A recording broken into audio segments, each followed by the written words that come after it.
Yes, yes. Please.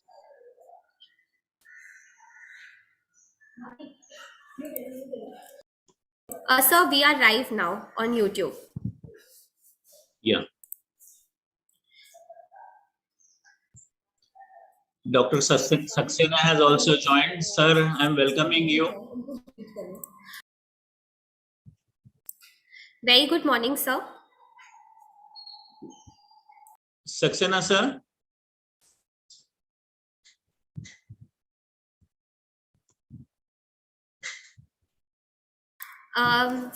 Saxena, sir, I've just made you the co-host. So if you can unmute and check Yes, whether thank you're. you. Thank you. Good morning to all. Good Yes, morning, yes, sir. sir. How are you? I'm fine. Yes, sir. We'll start within, sir, 2-3 minutes, sir. Okay, no problem. I'll wait. Yeah, yeah. I'll remain till my speech is there. Yes, I'll sir. Yes, yes, sir. Yes, yes. Thank you, sir.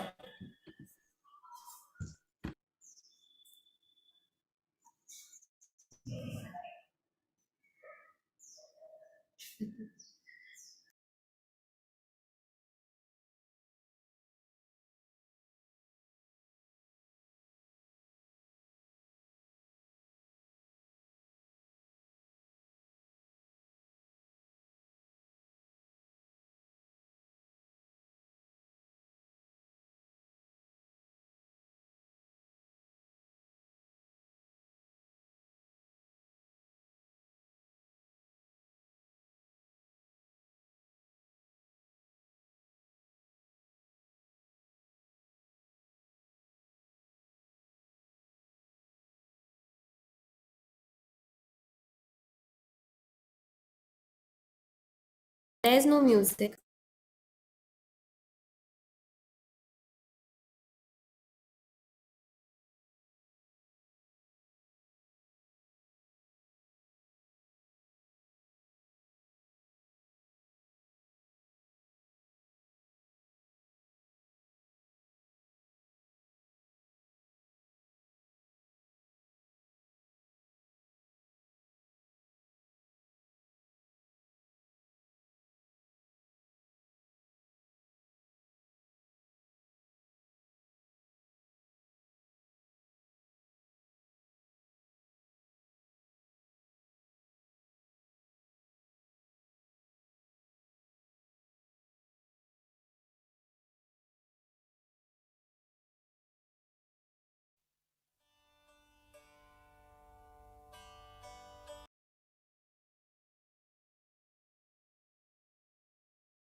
Stop.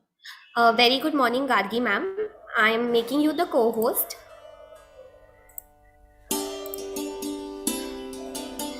Gargi ma'am, could you unmute yourself and check whether you're able to connect the audio? Hello, hi, good morning. Hi, ma'am. You're audible. Yeah, Thank you Gargi, so how much. are you? Good morning, sir. All well, Yes. sir. Yeah, yeah. Thank you, thank you. I was just checking the link. I'll just Yeah, come no back problem. in a bit. No problem. No problem.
Oh,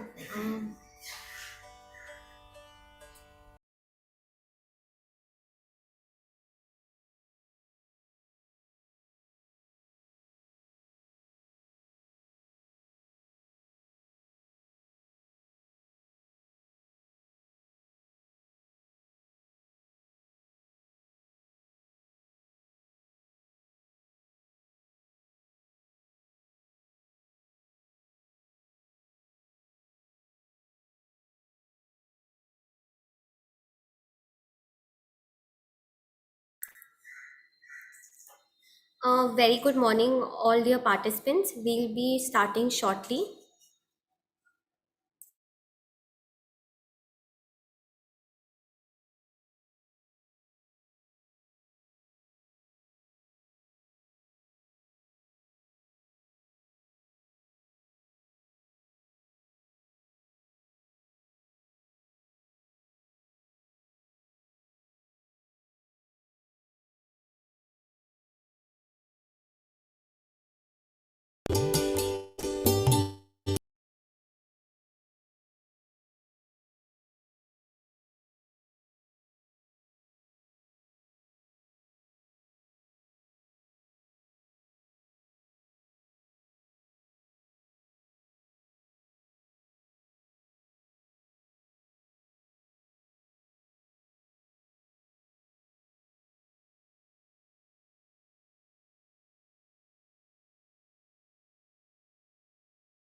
Vani, please start because our guest of honor has also joined. Yogesh sir, good morning and welcome. We are starting now. Saxena sir, we are starting. Yeah, start.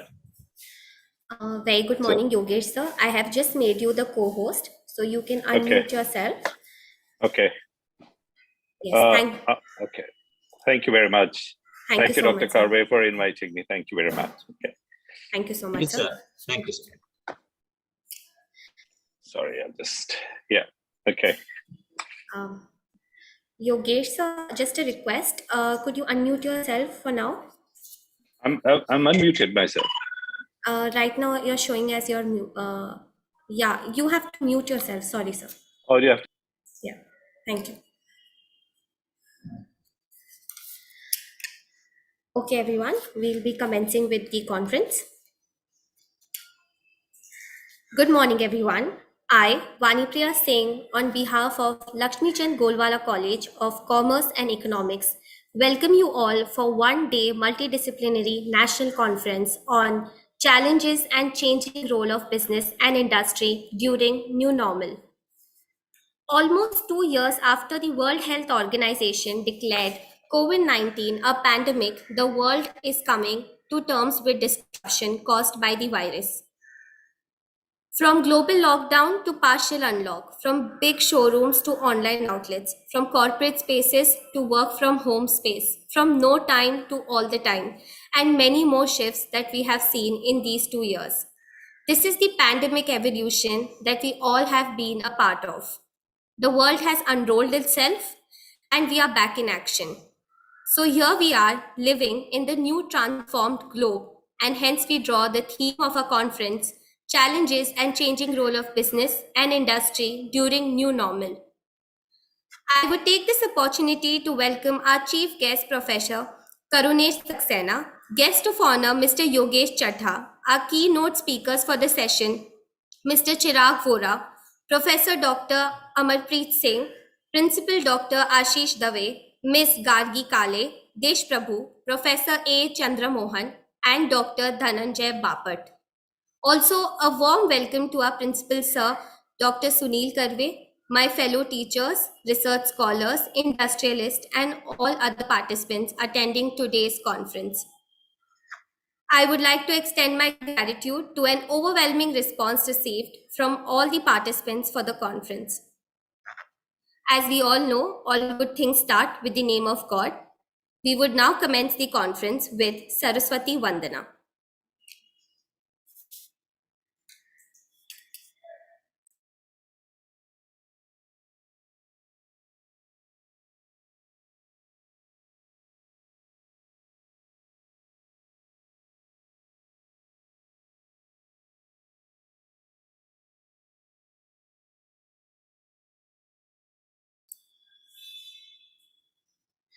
Thank you so much, Technical Committee, for the support.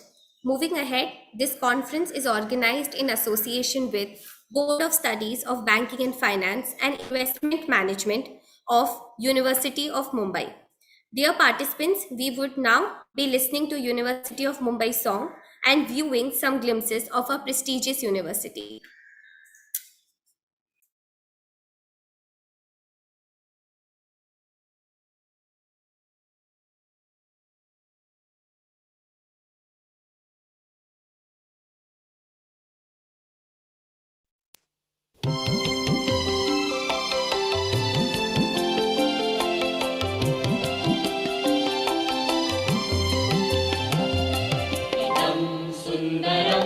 Mandiram Sharadaya Mumbapuri Vishwavidyalayam Idam Sundaram Mandiram Sharadaya Mumbapuri Vishwavidyalayam Kala Shastra Vanijya Shakha Virudha Amudha Vimukta Vihandravayam Shruvantu sarve dridham nishchayam Shruvantu sarve dridham nishchayam Idam sundaram mandiram sharadaya Mumbapuri Vishwa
बलिष्ठो युवा स्यात् गरिष्ठो युवा ध्येयनिष्ठो विभूयाद्वयम् युवा स्यात् बलिष्ठो युवा स्यात् गरिष्ठो युवा ध्येयनिष्ठो विभूयाद्वयम् यदि स्यात् युवा राष्ट्रकर्तव्यनिष्ठा समानेतत्त्वं विलोकत्रयम् शृण्वन्तु सर्वे दृढं निश्चयम् शृण्वन्तु सर्वे दृढं निश्चयम् इदं सुन्दरं मन्दिरं शारदाया कुम्भापुरी विश्वविद्यालयम्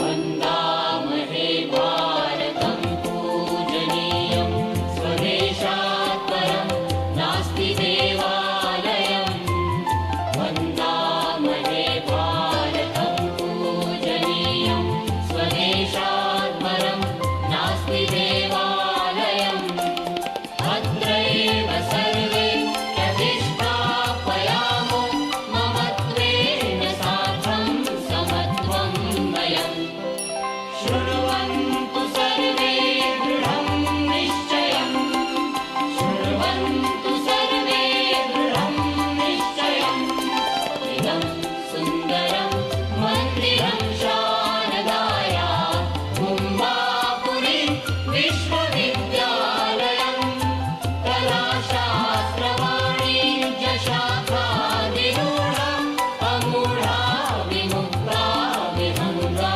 वयम् शृण्वन्तु सर्वे दृढं निश्चयम् शृण्वन्तु सर्वे दृढं निश्चयम् शृण्वन्तु सर्वे दृढं निश्चयम् शृण्वन्तु सर्वे दृढं निश्चयम्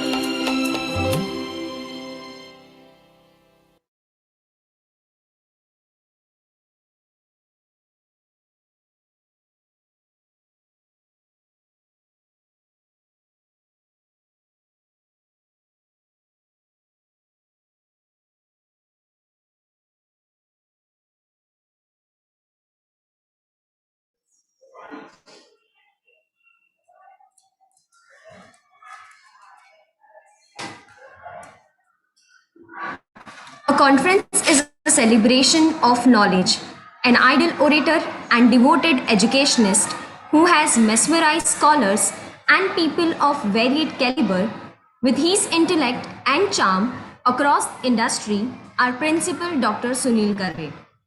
He is distinguished educationist, social activist, corporate trainer, and researcher with more than 2 decades of experience. He is chairman of Ad hoc Board of Studies in Banking and Finance, Investment Management of University of Mumbai, and former member of Ad hoc Board of Studies in Trade, Transport and Industry. He is a member of Research Recognition Committee in Commerce and Management and also a member of the Screening Committee for Postdoctoral Fellowship Proposal of Savitribai Phule, Pune University. Sir has worked for more than 2 decades as Director of Management Institute conducting MMS and PGDM programs. He is Research Guide of University of Mumbai and is also associated with SNDT and other 13 different Indian universities in the field of research.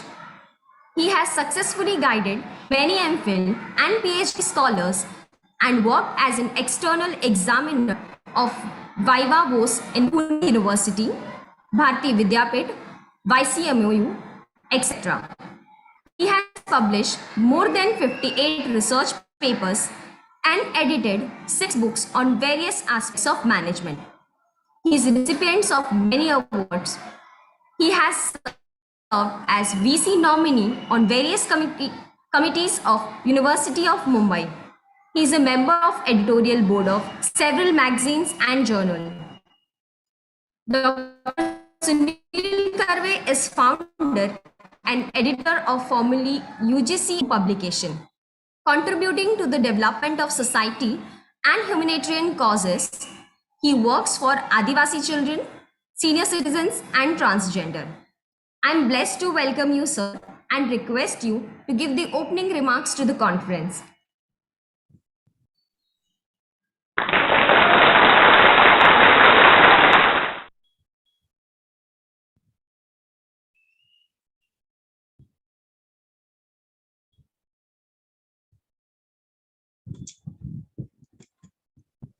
Thank you, Aisha, for such a nice introduction. Hello, and good morning, everybody. Warm welcome to our chief guest, Professor Dr. Karunesh Saxena, President and Vice Chancellor, Sangam University, Rajasthan, and guest of honor, CA Yogesh Chadda Sahib, Director, Global Partner, Property Fund, and you all participants. I take this opportunity to thank for encouragement and support for organizing this conference, our Honorable Vice Chancellor of Mumbai University, Dr. Suhasji Pednekar sir, Pro Vice Chancellor Dr. Kulkarni sir, and Dr. Ajay Bambre sir, Dean Commerce. Of course, the lot of suggestions and encouragement is given by Dr. Kurade sir and Dr. Shivare sir. I am very much grateful to both of them. The sudden onset of the coronavirus pandemic took everyone across the world by surprise. The most profound impact has been on business and industry, resulting in slow economic development. The corporate and business world has experienced several significant events over the years, ranging from financial crisis to political events and health crisis, such as the COVID-19 pandemic. Now, world is heading towards its new normal. The new normal definition indicates two new ways of doing things due to drastically altered circumstances. The changes have occurred in the field of education, health sector, economic system, business, industry, and the lifestyle of the people, all of us, of course. In taking steps to resolve the health crisis, many have reimagined the new normal in a world that is now more inward looking than before.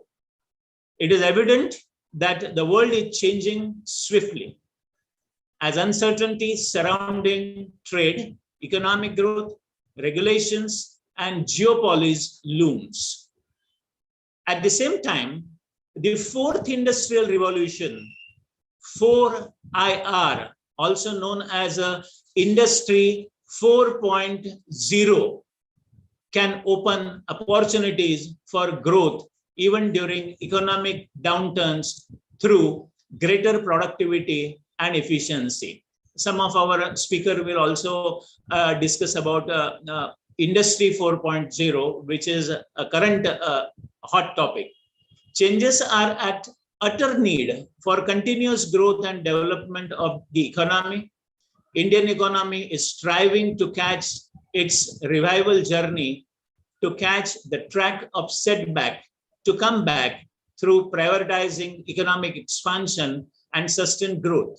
The aim of this multidisciplinary e-conference is to understand the impact of the pandemic and analyze expectations, challenges, and changing role of business and industry in this new normal life.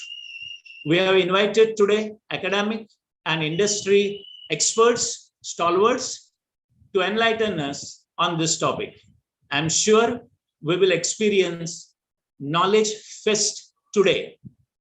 I do not wish to take more time, so I wish you all happy learning. Thank you very much.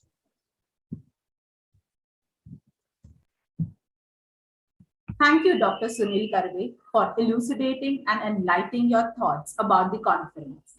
Hello everyone, myself Trusha Shinde. Taking the conference ahead, I would like to welcome our chief guest, Professor Karunesh Saxena.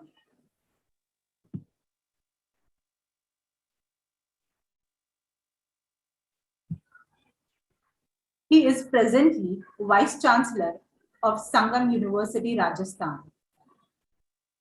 I extend a warm welcome to you, sir.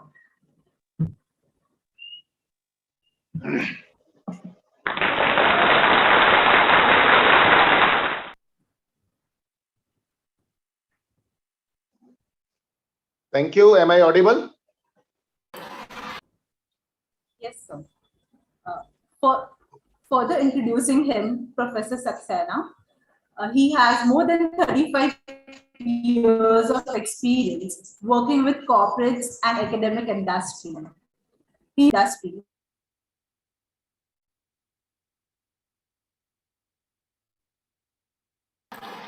Usha, you're on mute. Yes.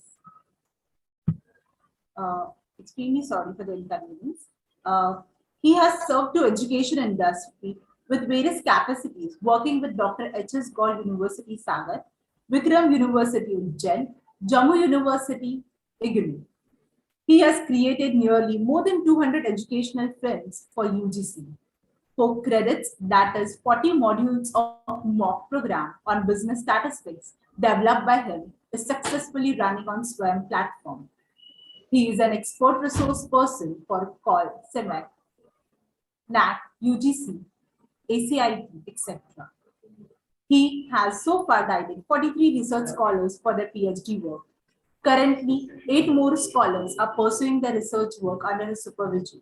He has published more than 150 research papers. Recently, he was nominated by UGC to HIPAA Committee for Implementation of National Education Policy 2020.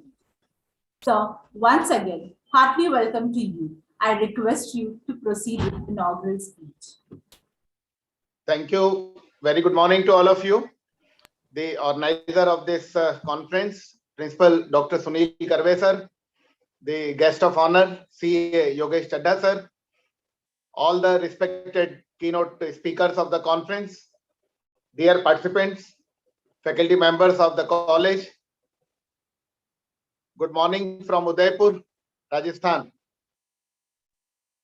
At the outset, I would like to compliment the organizers for choosing the theme of this national seminar as changing and challenging role of business and industry in the new normal era.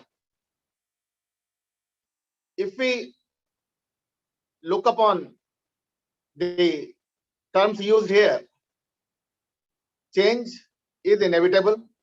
I read somewhere that there is only one thing permanent in this world, that is change. Change brings in challenges, mainly because of the fact that there is human tendency of resisting change. So all the challenge is caused because of resistance to change. Then the new normal, as explained by Karve sir, is mainly caused by the corona pandemic, which gave rise to so many other new terminology. In fact, I myself wrote a paper on the scenario of online education in India, the new normal, which was prominently published in a journal. This address I have divided into 4 segments, keeping in mind the 10 minutes deadline limit set by the organizers. In these 4 segments, I am going to basically touch upon the 4 segments of industry and business. The first one is the agriculture. Second one would be automobile. Third one, information technology. And the fourth one, education. I have chosen them in such a manner that 2 from manufacturing and 2 from services. So friends, when we talk about agriculture, during the corona pandemic, the agriculture industry gave tremendous support to our country.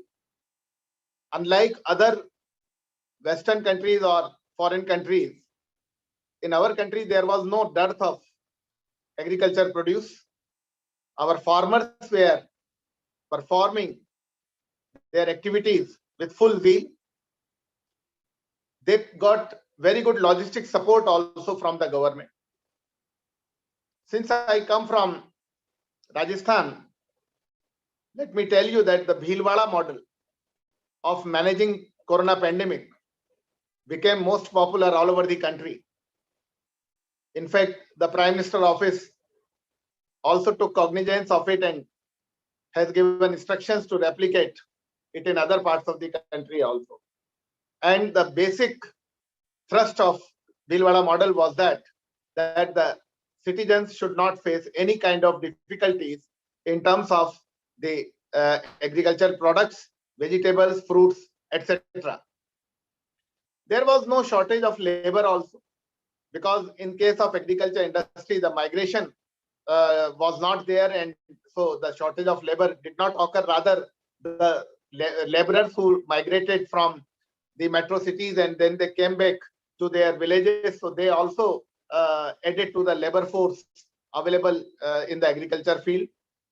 I read stories that some of the groups of laborers who came to their native place, they created some water bodies, dams, etc. for better irrigation facilities and all. Only point that pinched me during this new normal era was that our farmers were compelled to sit on strike for nearly an year, and that has somewhat slowed down the agriculture sector. But now that the dispute is resolved, we are expecting that once again good results will come from the agriculture sector. Moving to the automobile sector, because of the economic slowdown, the demand in auto sector was also very less during the corona pandemic. And moreover, because of lockdown, the mobility was totally hampered. But then when we moved from first wave, and there was a time gap between first wave and second wave, so there again, the demand for automobiles started increasing. And now, if we look at the previous 6 months statistics of automobile industry, we find that there has been unprecedented demand. The only problem that is faced by automobile industry is that non-availability of a very vital chip, which is causing the delay in supply of the demand. And that is where I think that our government's plan of Atmanirbhar Bharat will definitely become handy, because we must understand that the rest of the world is not trusting China. And so India will get a lot of advantages as becoming a manufacturing and supply chain hub for the rest of the world by replacing China in a proper manner. So my suggestion is that we can think in terms of developing that chip indigenously, design it here, do some necessary R&D so that our automobile production takes up pace and catches with the necessary demand which is there. There has been great emphasis on e-vehicles also, electrical vehicles, and rightly so, because of the pollution considerations. The normal vehicles, petrol and diesel vehicles, were to be minimized. So in our case, the Tata Motors has gained a lot of strength financially, and the kind of products that they are coming out with in automobile industry, they are commendable and ruling market in rest of the world also. Hybrid cars are there and they have got a good future. Moving fast, going to the third segment, that is the information technology. In information technology, we all know that Indians have been the superpowers. We have been providing the specialist manpower to all the IT giants of the world. Here we find that during the corona pandemic, use of artificial intelligence has also greatly increased. Robotics and their use in healthcare was very much there, because the need of the hour was to have contactless this thing interfaces. So that is where I think that the information technology has also witnessed a lot of changes.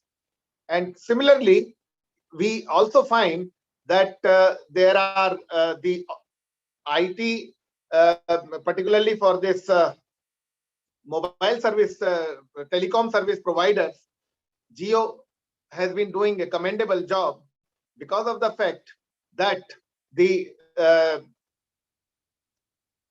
cheap and the best quality of the telecom services were provided, the faster internet which was there.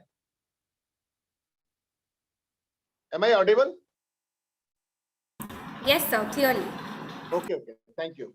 So the faster internet facility that was provided by Jio, that was unparalleled and unmatched in the rest of the world. Now that we are moving towards 5G technology, I'm sure that India will again take a lead there. And also, I want to just give a suggestion here that for mobile handset manufacturing, that we should develop the in-house capability so that we can replace the imported products here and we can produce good quality mobile handsets. The point I'm trying to make here is that Indian population is increasing and we are having the maximum English speaking youth population in the world, and the access of internet and mobile services is very much increasing at a fast pace, so that we are becoming a world's biggest market here. Similarly, there are potential in the areas of data analytics also, because of the fact that Indians youth are not only good in English speaking, but they are also having analytical mind, and so they are very good in mathematics and statistics also. So I'm sure that our Indian youth will perform very well in the field of big data analysis and data analytics area also. Coming fast to the last segment of my address today, that is on education. We all know that corona pandemic has acted as a kind of disruption in the field of education. And I am very happy to tell you all that Indian academicians have very seamlessly adopted to this new normal, and they shifted immediately to this Google Meet and Zoom and other online platforms. And the education, online education continued. Even in certain cases, online examinations took place. And my paper, which I mentioned in the beginning of my address, was on this particular theme itself. Even during the corona pandemic, I myself developed a MOOC program for SWAYAM platform, which became very popular. That is statistics for business decisions. So in this area, now that the corona pandemic is nearly gone, then the emphasis would shift to blended learning. So I'm sure that if the faculty members are given proper training in blended learning, then we will be able to continue the good work that we have done during the corona pandemic also. Even here, I want to also tell you one more thing, that the new education policy was also introduced when we were in the midst of corona pandemic. It was introduced on 29 July 2020. And this policy has the potential to change the entire landscape of our education in the country. I'm fortunate to have been associated with 3 major committees of UGC for implementation of NEP. One was in the framing of NHEQF, National Higher Education Qualification Framework. Second was in multiple entry, multiple exit guidelines. And third one was in, most recently, this PhD regulations 2022. I was member of expert committee in all these things. So with confidence, I can tell you that if the NEP 2020 is applied in its true spirit and it's implemented by the institutions in the right way, then definitely we'll have our whole higher education scenario taking a new look in the next 1 decade or so. So I'm sure that during the peak of corona pandemic, I used to deliver lectures on effect of corona on economics, and so I coined a term called coronomics. And in that lecture, I used to say that this too shall pass.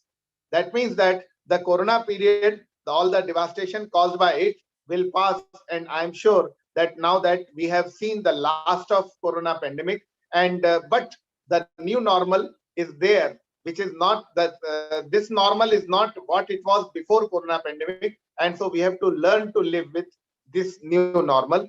With this, I would like to once again thank the organizers for giving me this opportunity. Thanks a lot. Thank you. Thank you, sir.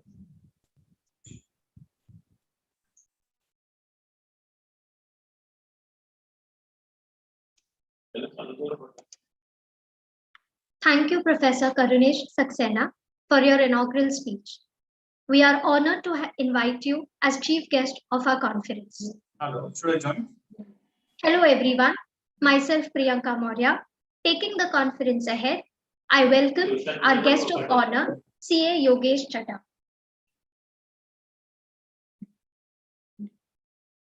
Mr. Yogesh is a chartered accountant, a forward thinker, hands-on business leader who applies system thinking for results and steps up to new challenges with creativity and vision, and makes tough decisions with extensive 32 years of professional experience and significant executive leadership accomplishments in the financial service industry.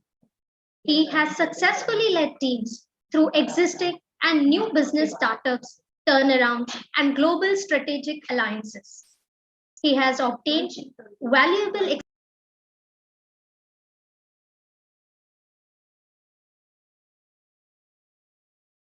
Priyanka, you're muted. Please unmute yourself.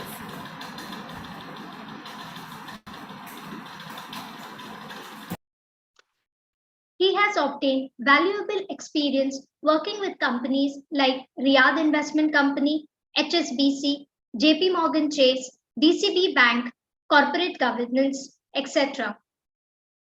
He actively advises companies on a critical path of strategic corporate governance, mergers and acquisitions, corporate finance, and many more. Presently, he consults and is on the board of various companies domestically and internationally. Sir chairs the audit committee and the India board on one of the well-renowned international AMCs with a worldwide AUM being more than $700 billion. He is on the board and capital committee of a US corporate under the aegis of USAID and FAO, bringing in through technology, economic convergence in the developing world at governmental levels. He is also sitting on the board of a large private equity fund in the UAE. Mr. Yogesh is an advisor to the chairman of the Birla Group and also involved in the group of the services business in technology, healthcare, and education. He is on the advisory board in a renowned technology company in the US involved in blockchain and artificial intelligence. Mr. Yogesh is a trustee in Government of India aided midday meal program feeding 1.2 million students on a daily basis. He is a director in Section 8 company involved in providing employment and training to physically challenged ex-servicemen. Sir, it's an honor for me to welcome you to our conference. Now, I request you to take the conference ahead.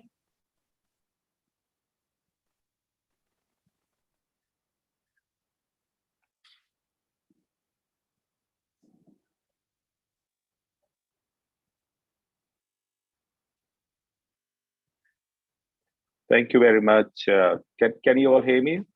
Am I Yes, sir. really Yes, audible? Yes, sir. Yes. All right. Thank you so much. Respected Dr. Karve, Dr. Saxena, distinguished guests, and all present students, thank you all very much for inviting me in this prestigious conference. The topic today under discussion is a very hot topic amongst economists, industrialists, finance professionals, and other working or affected people, etc. Let's first understand what does one mean by the terminology new normal. Dr. Karve and Dr. Saxena has very eloquently described it. Let me also talk about a theoretical definition of the new normal. So I went through the Wikipedia to know what is the theoretical definition. Nobody spoke about the new normal before pandemic.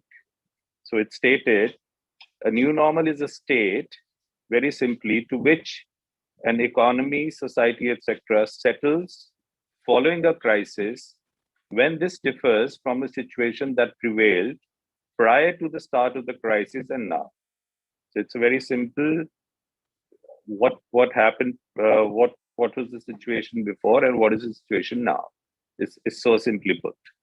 The term has been employed in relation to world wars, September 11 attacks, financial crisis of 2007-8, aftermath of 2008-2012 global recessions, and of course now the COVID-19, and possibly now the Ukraine and Russia war. Now in this post-pandemic world, which we dub the new normal economy, governments, companies, and organizations, we need to address lasting challenges from pandemic, like higher debt burdens, changed consumer preferences, choked supply chains, and weakened economies, while also collaborating to build greater resilience to future crises like climate change, etc. Now, let's look at the term impact on pandemic and 5 key themes that we expect to thrive during this multi-year new normal economy phase, which includes, firstly, is paying down the debt.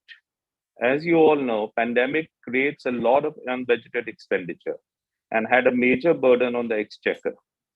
Governments, large and small, will have to reconcile from the pandemic with more competitive landscape, where workers have more flexibility than ever to decide where to earn and spend their money. Therefore, embracing new revenue sources beyond raising tax rates are likely to be in the limelight with the governments. Secondly, catering to omni-channel consumption. With a fully open economy now, consumption activity is expected to surge as consumers unleash demand for goods, travel, and services. Yet, preferences changed during pandemic, with many embracing online shopping and digital services. In the new normal, businesses must bridge this digital physical divide with tech solutions, making transactions seamless where they occur and accepting several new forms of payment. Thirdly, alleviating choked supply chains. Dr. Saxena just spoke about automobile industry as an example. Surging consumptions will clash with fragile and overwhelmed supply chains. Reduced production during pandemic could result in persistent shortages of key inputs. The results may be inconsistent access to goods and rising inflation amid accelerating economic activity. Companies may rethink global supply chains in an effort to avoid uncertainty in future, resulting in onshoring and investing in robotics and artificial intelligence. Fourthly, rebuilding for long-term growth. Now that's very, very important. This, I think, is a good platform or a foundation for the economies and the companies to rethink. A macro environment featuring low interest rates, elevated unemployment, and a GDP output gap offers governments a unique window to invest in programs that stimulate economic growth over both short and long term. In India, most glaring opportunity lies in rebuilding and modernizing the nation's infrastructure, very importantly, after decades of negligence. Fifthly, preparing for the next crisis.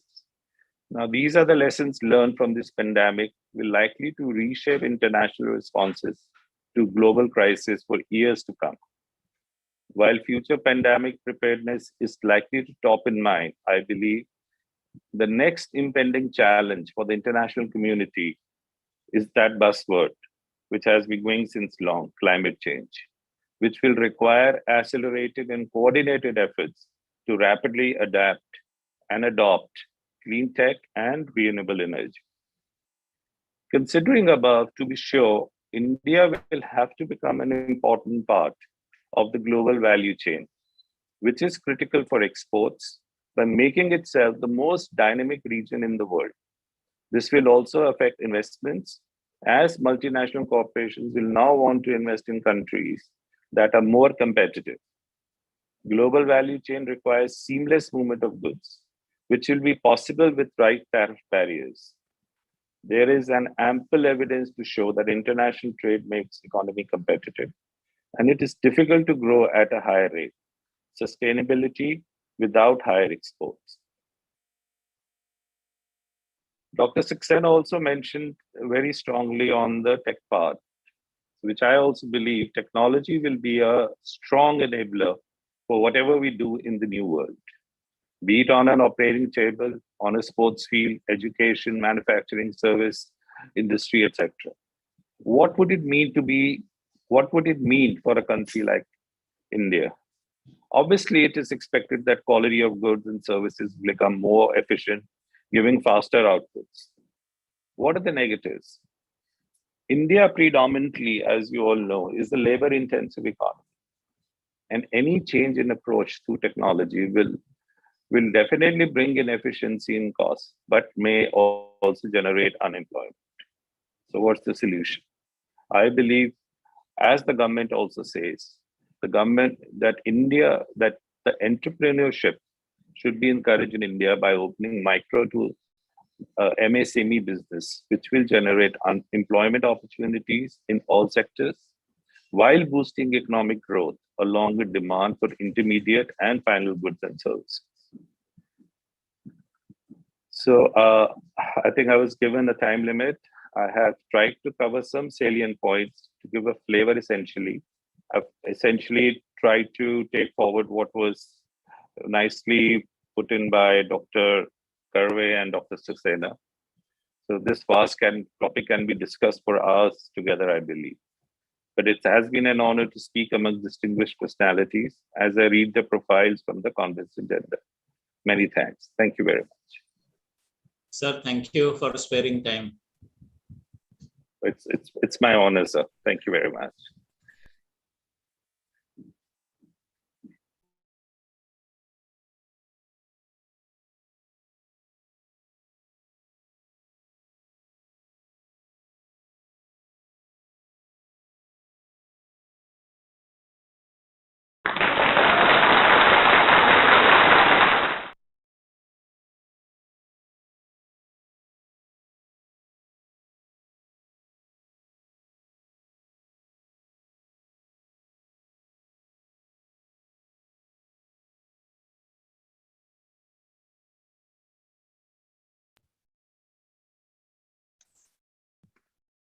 Yes, now our conference is officially inaugurated now. Please go ahead.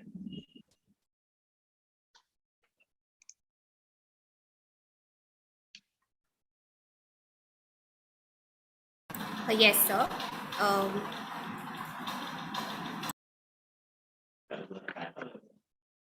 Thank you, Yogit Chadda, sir. It's a great pleasure to invite you at our conference as the guest of honor. We are really very thankful to you. Hello, everyone.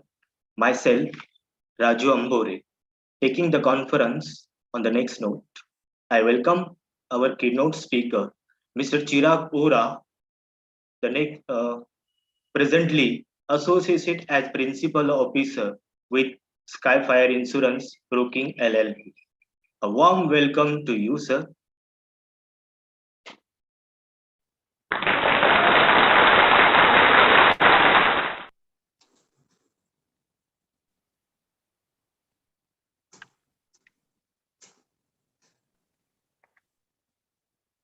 Hello everyone, am I audible? Now I further introduce him to you. Mr. Chirag Ora holds profound and extensive knowledge and expertise in the insurance and finance sector, wherein sales and distribution are his forte. He has rich experience of more than 12 years working with financial giants like Universal Sompo General Insurance Company, Tata AIG, Cholamandalam Investment and Finance Company, Bharti AXA General Insurance Company Limited, and many more, heading their sales, operations, strategy planning, and other section, clearing several licensing and certification exam for insurance, finance, principal officer. He is a storehouse of the financial knowledge and money matters.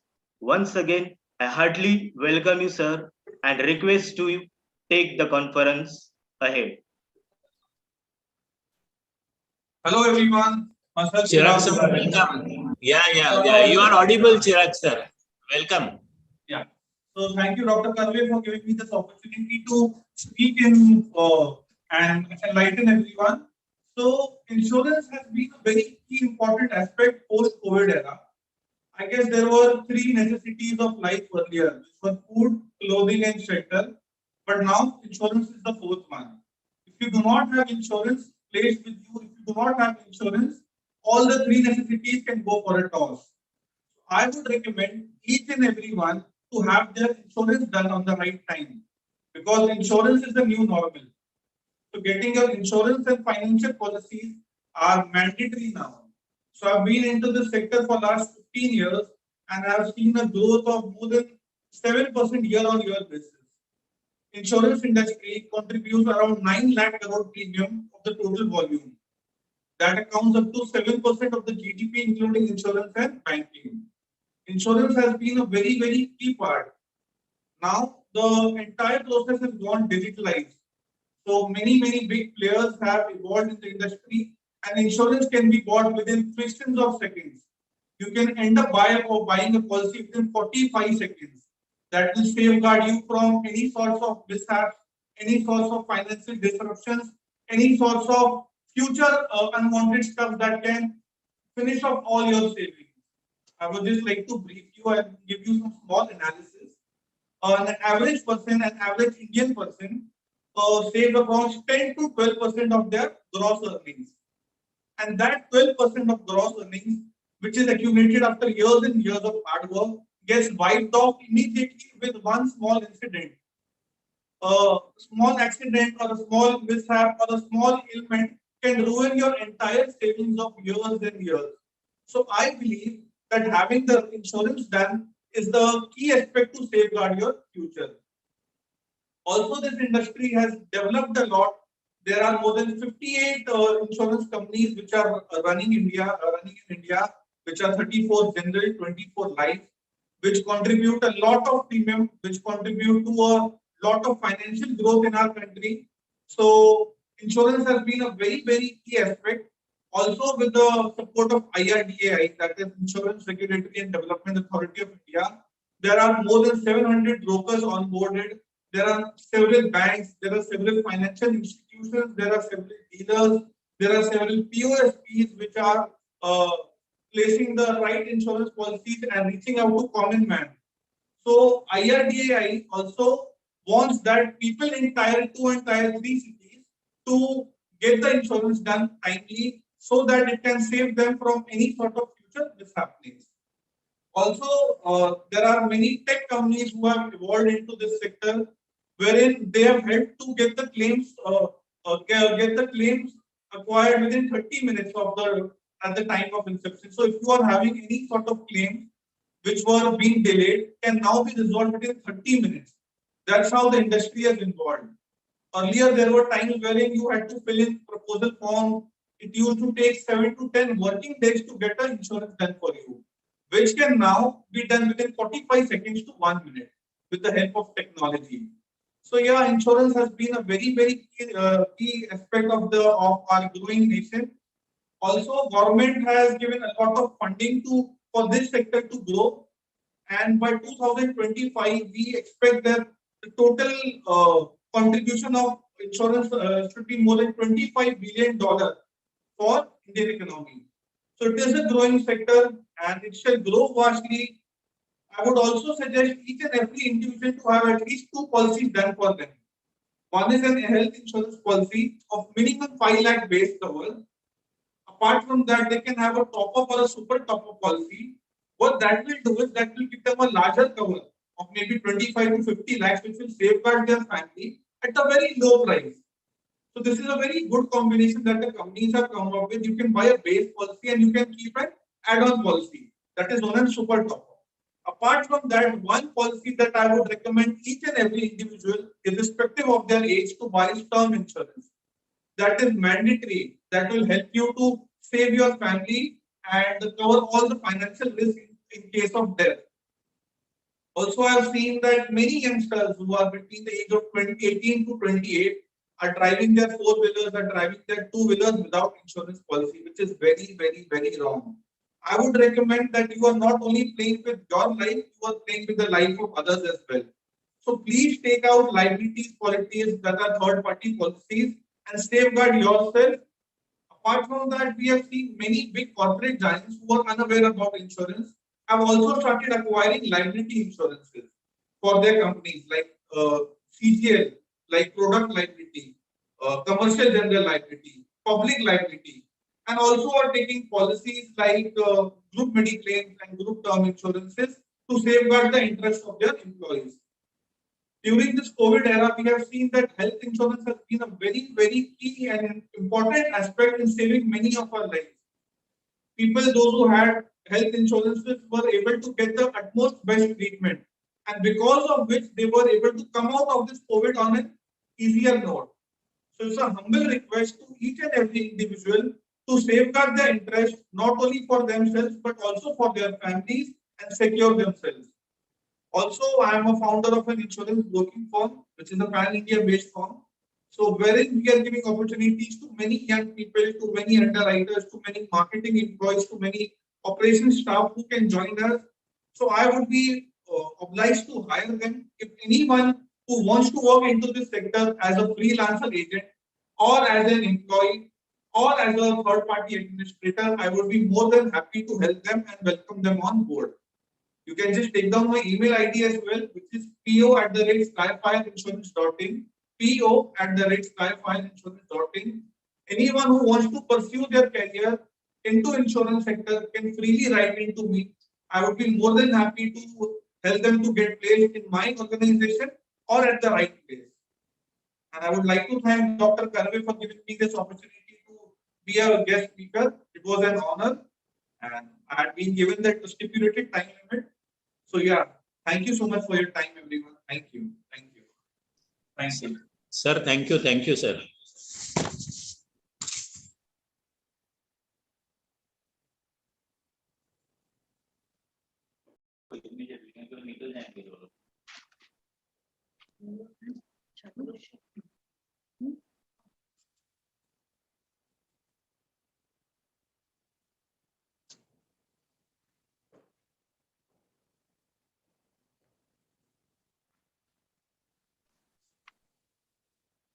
Thank you, Mr. Chirag Vohra, for enlightening us on insurance and finance aligned industry in so-called new normal. You have given different dimension to the insurance and finance industry. Hello, everyone. Myself, Renu Tiwari, taking the conference on the next note. I welcome our next keynote speaker, Professor Dr. Amarpreet Singh Gura, presently associated with Flame University, Pune, in the area of entrepreneurship in the Department of Finance. A warm welcome to you, sir.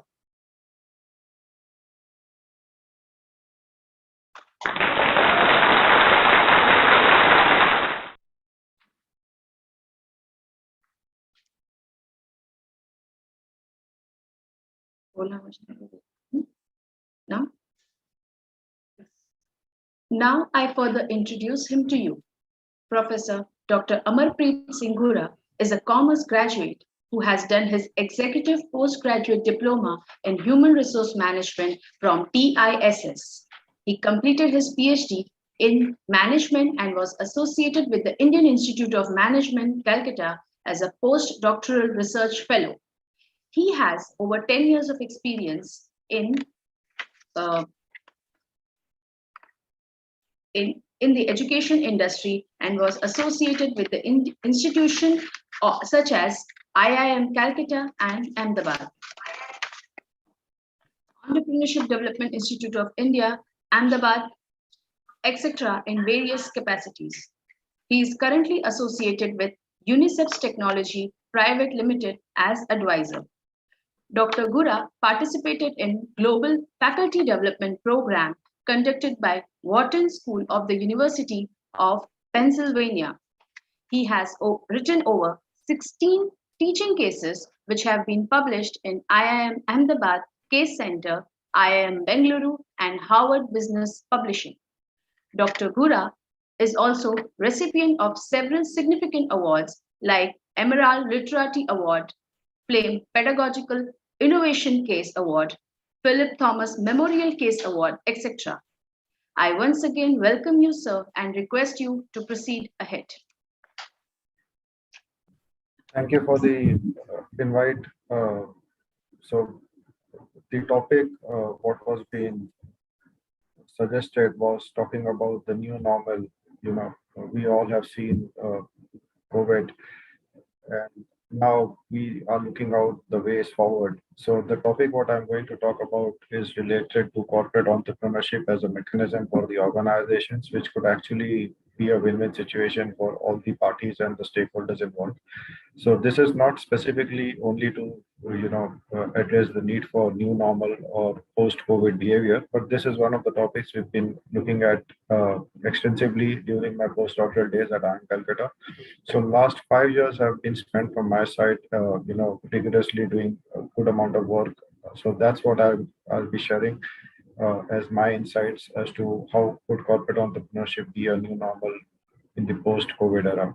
So if I start by giving you a basic definition as to what corporate entrepreneurship is, in very simple layman's term, it is entrepreneurship within the organization.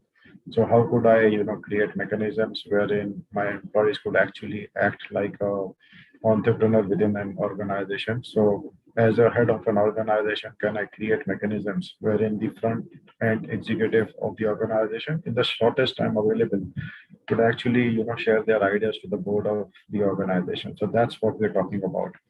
So we've looked at this phenomena. This phenomena was started in the early 1980s in the US for different reasons altogether. But when I talk about corporate entrepreneurship in the Indian context, we've got various different other reasons, to actually practice this.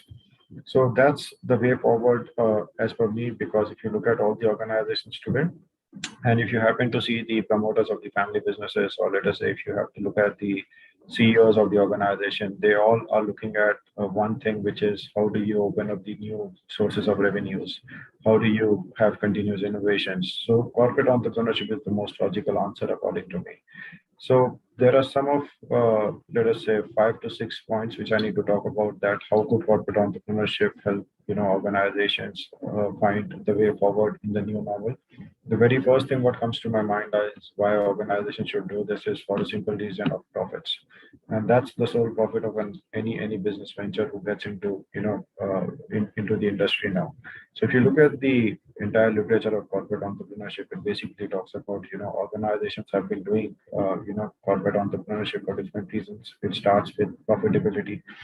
It goes up to gaining knowledge for the future revenue stream. It talks about strategic renewal. It talks about fostering innovation. It talks about, international success.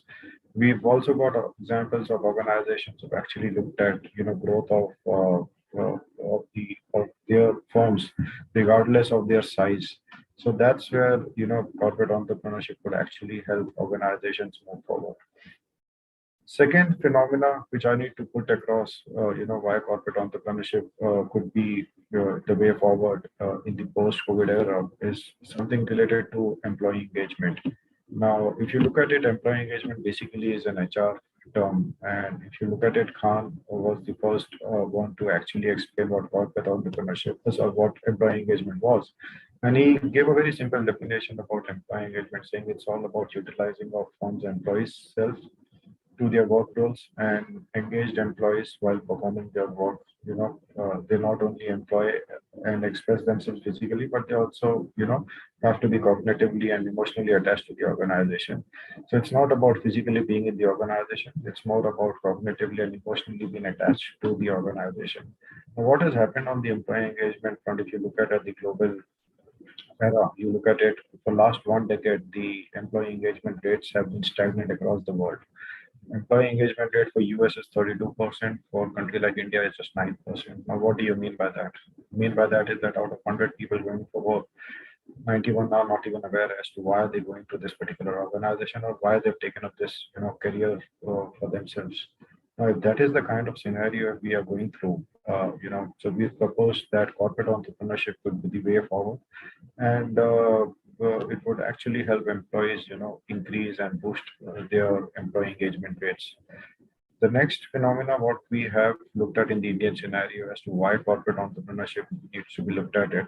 If you look at the younger demographics of India today, you've got millennials and Generation Z, which comprises of the 65% of the Indian population. Now, we've defined millennials as people born between 1980 to 1995. And we've defined Generation Z as people born between 1996 to 2015. Now, if you club both these generation cohorts together, this is India 65% of the population. Now, when you go and dig deeper, if you look at the working traits of these people, this demographic profile wants work or work culture which is more innovative, which is more creative. These people don't believe in competition. These people believe in collaboration. They want a work culture where they could actually take more risk. They would believe in continuous feedback. Now, this is the kind of work environment what this generation cohort is looking out for, and this is very unique as compared to the previous generations. If you compare, so now that's what helps us propose that if you look at the traits of Generation Y and Generation Z, these people will not believe in one job, one career. These people would not believe in something called as 9 to 5 kind of work environment. These people will not believe in traditional kinds of job setups. They would be focusing more on their skills, and they believe in adding a lot of value to the organizations.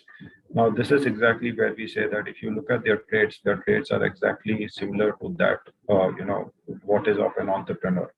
So that's where we've actually proposed in the recent research what we've done, saying that corporate entrepreneurship could be a career choice for the younger demographics in India today. Apart from this, if you look at the another phenomena, there have been a lot of changes at the economic and social front. People today do not talk about permanent jobs. People do not believe in one career, one job sort of phenomena. And loyalty is no more being spoken about in any kind of setup, whether that's an academic setup or whether that's a corporate setup. So in that context, yes, we say that there's been a drastic change at both the fronts, economic and social fronts. And people are skeptical about their employment as of now. And that's what we say, that if that is the way forward, then yes, corporate entrepreneurship is something what is going to be the new normal, and it would actually help organizations open up their doors. So we've looked at a couple of organizations. We've met the officials from Unilever. We've met the top management team at India First Life Insurance, SR Oil, Johnson and Johnson's personally, and we've actually conducted interviews. So I would just give you a background as to the phenomena what I've spoken about, what each of these organizations are actually doing.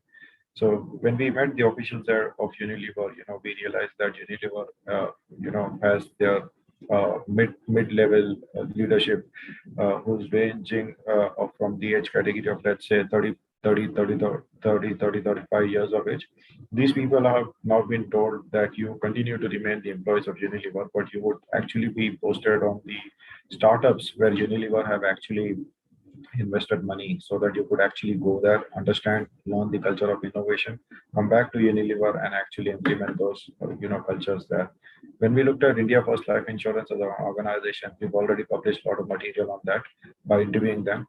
So we realized that 2015 there was a leadership change at India First Life Insurance, and one of the HR heads whom we've interviewed gave out a suggestion to the organization, saying that if your vision 2015 is that you need to be in the top 5 insurance companies by 2020, the way forward is corporate entrepreneurship. And one of the reasons for this was that before they come up with any of the products, they need to have approvals from IRDAI. And the moment you get an approval from IRDA, it means your competitors would come to know what kind of innovations you guys would be, coming up with. So that's where the HR had said that instead of a 30 people team out of 1,600 employees who are continuously innovating, it's better we, pass on the innovation to all 1,600 people. So that's where India Post Life Insurance has actually, unlocked value for themselves, and now they are at 9th position, in the industry, being the youngest insurance company available. We also looked at the model. We interviewed the Asia head HR of Johnson & Johnson India, and we realized that J&J is doing good amount of corporate entrepreneurship across the globe. The kind of programs what they have for J&J, China and US is very different from the ones they have, in the Indian context. So, India for them is largely a country where they would believe in corporate entrepreneurship only for incremental innovation. But when they talk about countries like US and China, that's where they've invested heavily on corporate entrepreneurship so that they could actually create, newer industries for themselves. At Mahindra Finance and at SR Oil, when we interviewed with the executives there, we realized that these people have been doing, corporate entrepreneurship for a longer period of time, and they've got, stringent models available for last 9 years. So what they do is, let me share the example of Mahindra Finance. These people have almost 26,000 employees on board. So they run, corporate entrepreneurship programs every year. They get ideas from the employees. They have a team at the back end who would actually scrutinize all the ideas. And I was a part of this team. I was been invited in 2018 at L&T Academy Lonavala, where I met the top 12 teams who actually presented their ideas to Anand Mahindra. And they said that we've been using corporate entrepreneurship mechanism for last 9 years, and we get ideas out of it. We create new organizations out of it. We make those organizations profitable in next 3 to 5 years, and we list those organizations on the stock exchange, and that's how we, unlock the value for our corporate house. So that's where I thought, with the limited time available, which was been given to me, I thought, let me share the insights of what we've been doing for last 5 years to understand how corporate entrepreneurship is helping organizations in India. Not only the bigger corporates, but we've also looked at a lot of family businesses who've been using this to unlock a lot of value for themselves. And that's what I thought, let me, take this opportunity to, share the wisdom what we've collected in last 5 years with the audience, so that you understand that corporate entrepreneurship could also be considered as one of the mechanisms if you want to look at the way forward, to battle the post-COVID era now, and it would actually help you, unlock a lot of value for you and your organization. So with this, I would like to thank Dr. Sunil Karve and the entire organizing team for considering me and allowing me and giving me this opportunity to share the little wisdom I had. Yes, Dr. Amar, after a long time. Thank Yes, you. sir. Yes, sir. Yes. Thank you, sir. Thank you. Yeah.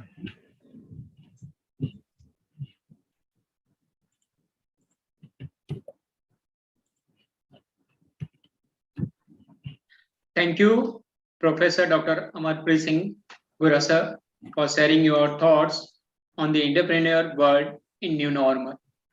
Hi everyone, myself Santosh Tiwari. Moving ahead, I welcome our next keynote speaker, Dr. Ashish Kumar Dave. Presently, he is the principal of Sri SK Commerce College, Ahmedabad, affiliated with Gujarat University. I extended a very warm welcome to you, sir.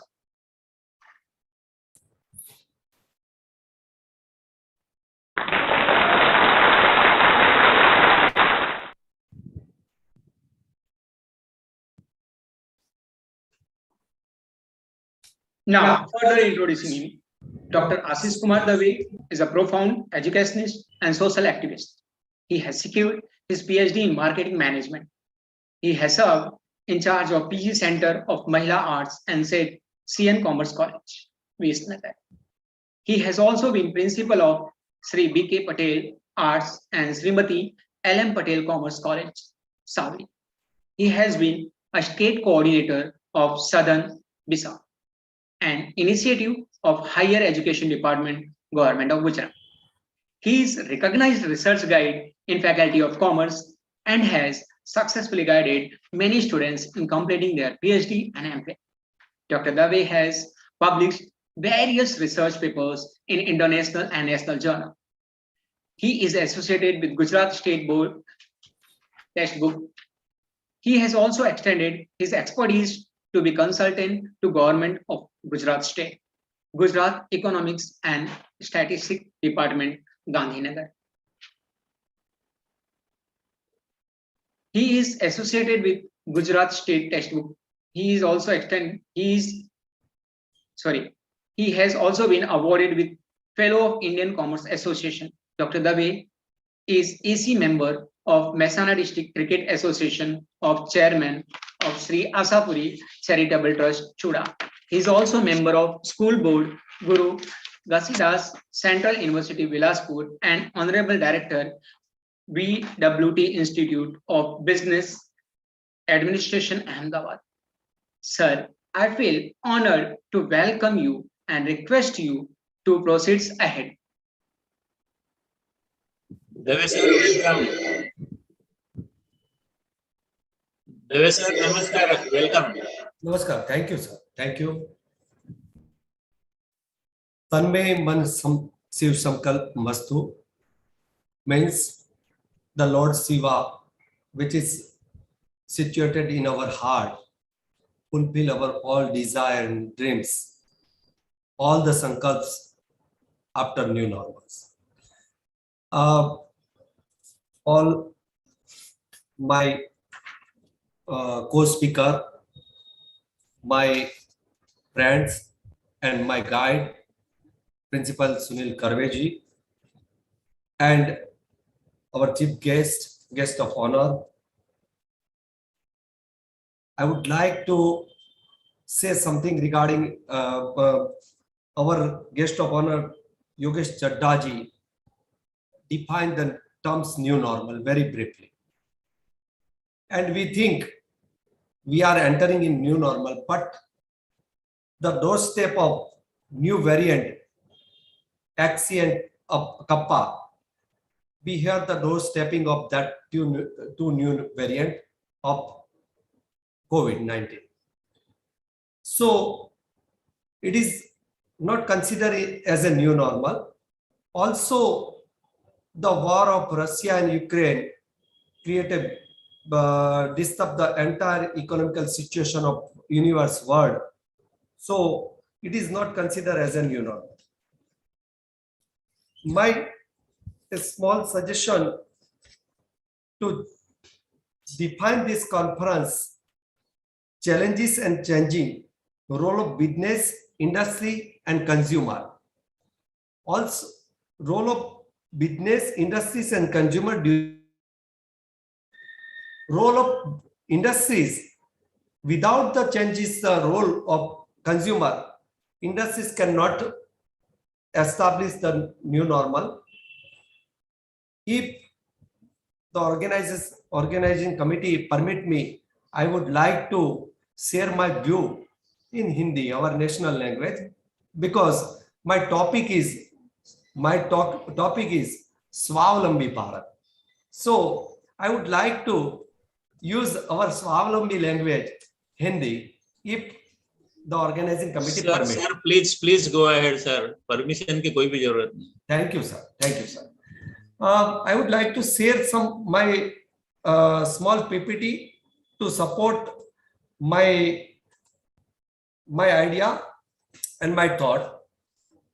As we know, this is our, just a minute. It is visible. Dhananjay sir? Yes, sir. It is visible. Yes, sir. Yes, sir. Yes, Okay. sir. Yes, sir. I would like to quote here as Subhasito, Vanam Nadi Papi Chandro, Bhave Gadyu Prabha Dibi, Shwe Nei Rajate Nityam Atmanirbhar Karanata. अर्थात one की शोभा, नदी का प्रवाह, सूर्य की आभा और चंद्र की प्रभा, ये सभी आत्मनिर्भर होने के कारण ही नित्य अपनी प्रतिभा से शोभित होते हैं। अर्थात हमें स्वावलंबी और आत्मनिर्भर बनना है। स्वावलंबी की बात करने के करने के लिए मैं यहाँ पर एक छोटी सी बात रखूंगा कि हम जानते हैं कि हमारे वहाँ इतनी सारी प्रतिभा है, लेकिन वो प्रतिभा हम ज्यादातर हम इसको हमारे देश के लिए हम उसको यूटिलाइज नहीं कर पाते। ये सब हमारे पास हमारी भारतीय प्रतिभा है जिसको अंतरराष्ट्रीय स्तर पर बहुत ही इसका उपयोग हो रहा है। ये छोटी सी बात है कि ड्यूरिंग दिस पेंडेमिक हमने क्या किया, कैसे किया, ये सब बातें उस पर मैं ज्यादा फोकस नहीं करने वाला, क्योंकि ये पेंडेमिक की बात या पेंडेमिक से कैसे गुजरे उसके अनुसंधान में बात करने नहीं जा रहे। ये आत्मनिर्भर भारत में अब जो डिफरेंट सेक्शन में जो हमारे चीफ गेस्ट ऑफ ऑनर थे, उन्होंने आत्मनिर्भर भारत की सारी स्ट्रेटेजी के बारे में बात की थी कि agriculture, animal husbandry, fisheries, herbal and supply chain, fruit and vegetables में आत्मनिर्भर भारत में 2 लाख करोड़ की जो 2 लाख करोड़ का पैकेज हमारे केंद्र सरकार ने अनाउंस किया था। उसके अनुसंधान में मैं बात करूंगा स्वावलंबी भारत की। ये सब आत्मनिर्भर भारत में गवर्नमेंट का रोल क्या रहेगा, एडमिनिस्ट्रेशन का रोल क्या रहेगा, एंटरप्रेन्योर का रोल क्या रहेगा, मैनेजर का रोल क्या रहेगा, सोसाइटी का रोल क्या रहेगा, और मैं यहाँ पर फोकस करने वाला हूँ कंज्यूमर का रोल क्या रहेगा। अगर हमें स्वावलंबी बनना है तो स्वावलंबी में सबसे पहली बात आएगी कि we have to accept and we have to adopt our local product. अगर हम एज ए कंज्यूमर हमारी लोकल ब्रांड नहीं इस्तेमाल कर रहे, हमारी लोकल प्रोडक्ट को एक्सेप्ट नहीं कर रहे, तो स्वावलंबन कभी भी शक्य नहीं बन पाएगा। हमें एज ए कंज्यूमर, जैसे मैंने यहाँ पर एक दिखाया कि भारत की अनेकता में एकता, ये हिंद की विशेषता है। तो जैसे हमारी जो स्वावलंबी पैदाश है, जैसे यहाँ पर मैं एक विजिट की है मैंने, कोलकाता हाट है अहमदाबाद में जो कोलकाता हाट है वो बंगाल की यानी कि वेस्ट बंगाल की सारी जो छोटी छोटी हैंडमेड प्रोडक्ट होती है वो प्रोडक्ट यहाँ पर वो बेच रहे हैं। अगर मैं उसका इस्तेमाल नहीं करूंगा as a consumer, then how they can survive, how they can become a स्वावलंबी बनना है। तो स्वावलंबी के लिए हमें पहली बात है कि हमें एज ए कंज्यूमर हमारी पैटर्न बदलनी पड़ेगी। हमें हमारी प्रोडक्ट ऐसी पसंद करनी पड़ेगी कि which product is basically made in India और मेक इन इंडिया, और एस्टैब्लिश वो प्रोडक्ट का संशोधन किया है, उसको हमारे सामने रखा गया है, वो नव प्रवर्तकों ने रखा है। यानी कि हमारे जो नए हमारे छात्र होते हैं, वो छात्र अपने आप जो नव प्रवर्तन करते हैं यानी कि संशोधन करते हैं। जैसे मैं आपको बताऊं कि गुजरात और पूरे देश में हम जानते हैं कि गोलगप्पे बहुत ही चलते हैं। तो हमारे यहाँ का हमारा एक लोहार था यहाँ का, जिसने यहाँ पर अपने आप एक ऑटोमेटिक मशीन उसने बनाया है पालनपुर, यहाँ बनासकांठा डिस्ट्रिक्ट में। उसने आत्मनिर्भर बनने के लिए बहुत ही अच्छा एक मशीन बनाया है, और उस मशीन के अनुसार वो टेलरिंग मशीन यानी कि टेलरिंग मशीन बनाता है, ऑटोमेटिक गोलगप्पे का टेलरिंग मशीन बनाता है विदाउट ह्यूमन टच। तो ये सब हमें एक्सेप्ट करना पड़ेगा। टाइम परमिट मुझे 15 मिनट दी गई है, इसलिए मैं बहुत ही जल्दी स्किप कर रहा हूं कि वेलनेस एंड स्पिरिचुअलिटी की जो पूरी एक इंडस्ट्रीज है, वो इंडस्ट्रीज हमें स्वावलंबन की तरफ बहुत ही अच्छी तरह ले जा सकती है। यानी कि we can adopt and we can apply this all this thing as a become a स्वावलंबी। हम स्वावलंबी बनने के लिए हम इन न्यू नॉर्मल, ये न्यू नॉर्मल आ रहा है, इसमें ये सारी जो ऑनलाइन सर्विसेज है, ऑनलाइन सर्विसेज ने एक बहुत बड़ा मार्केट हमारे लिए खोल के रखा है। और हमारी लोकल ऑनलाइन सर्विसेज, जैसे हम बोल सकते हैं कि हमारी स्वावलंबी टाटा क्लिक हमारी भारतीय प्रोडक्ट है, भारतीय ऑनलाइन सर्विस है। इस सर्विस को हम स्वावलंबी यानी कि उसका ज्यादा से ज्यादा उपयोग करके हम भारत स्वावलंबी बन सकते हैं। ये छोटी छोटी बात रख रहा हूं, उसके बाद में आ रहा हूं कि यूक्रेन के वॉर के बाद क्या हो रहा है, और यूक्रेन रशिया के वॉर के दरमियान हम कहां पर है, हम क्या कर सकते हैं, उस पर भी थोड़ा सा मैं ग्लांस डालकर, ये सारी बातें ड्यूरिंग द कोविड थी। ये स्वावलंबी की बात कर रहा हूं, तो स्वावलंबी में हमने छोटे छोटे जो हमारे उद्योग है यानी कि एमएसएमई और हमारे कुटीर उद्योग जिसको हम बोल सकते हैं, हमारे जो बड़ी इंडस्ट्रीज यानी कि पतंजलि और ये सब है, उसने हमारा एक कोऑपरेटिव सेक्टर है जैसे अमूल, ये सब स्वावलंबन की दिशा में हमें ले जा रहे हैं और पूरी एक हमारी जो हस्बेंड्री इंडस्ट्रीज है उस पर बात कर रहे हैं। ड्यूरिंग कोविड और आफ्टर कोविड हमने देखा कि एक हाइजीन प्रोडक्ट की बात बहुत अच्छी होने लगी है, और हाइजीन के बारे में अगर हम बात करें तो हमारी लोकल प्रोडक्ट, हम फिर से हमारी स्वदेशी पैदाश की तरफ हम वापस आ रहे हैं और इसमें हम अपना फोकस कर सकते हैं। मैंने पहली बात की कि हमारी कॉन्फ्रेंस का जो थीम है उसमें 2 का रोल हमने इंडिकेट किया है, business and industries. I have to add more one element that is called consumer.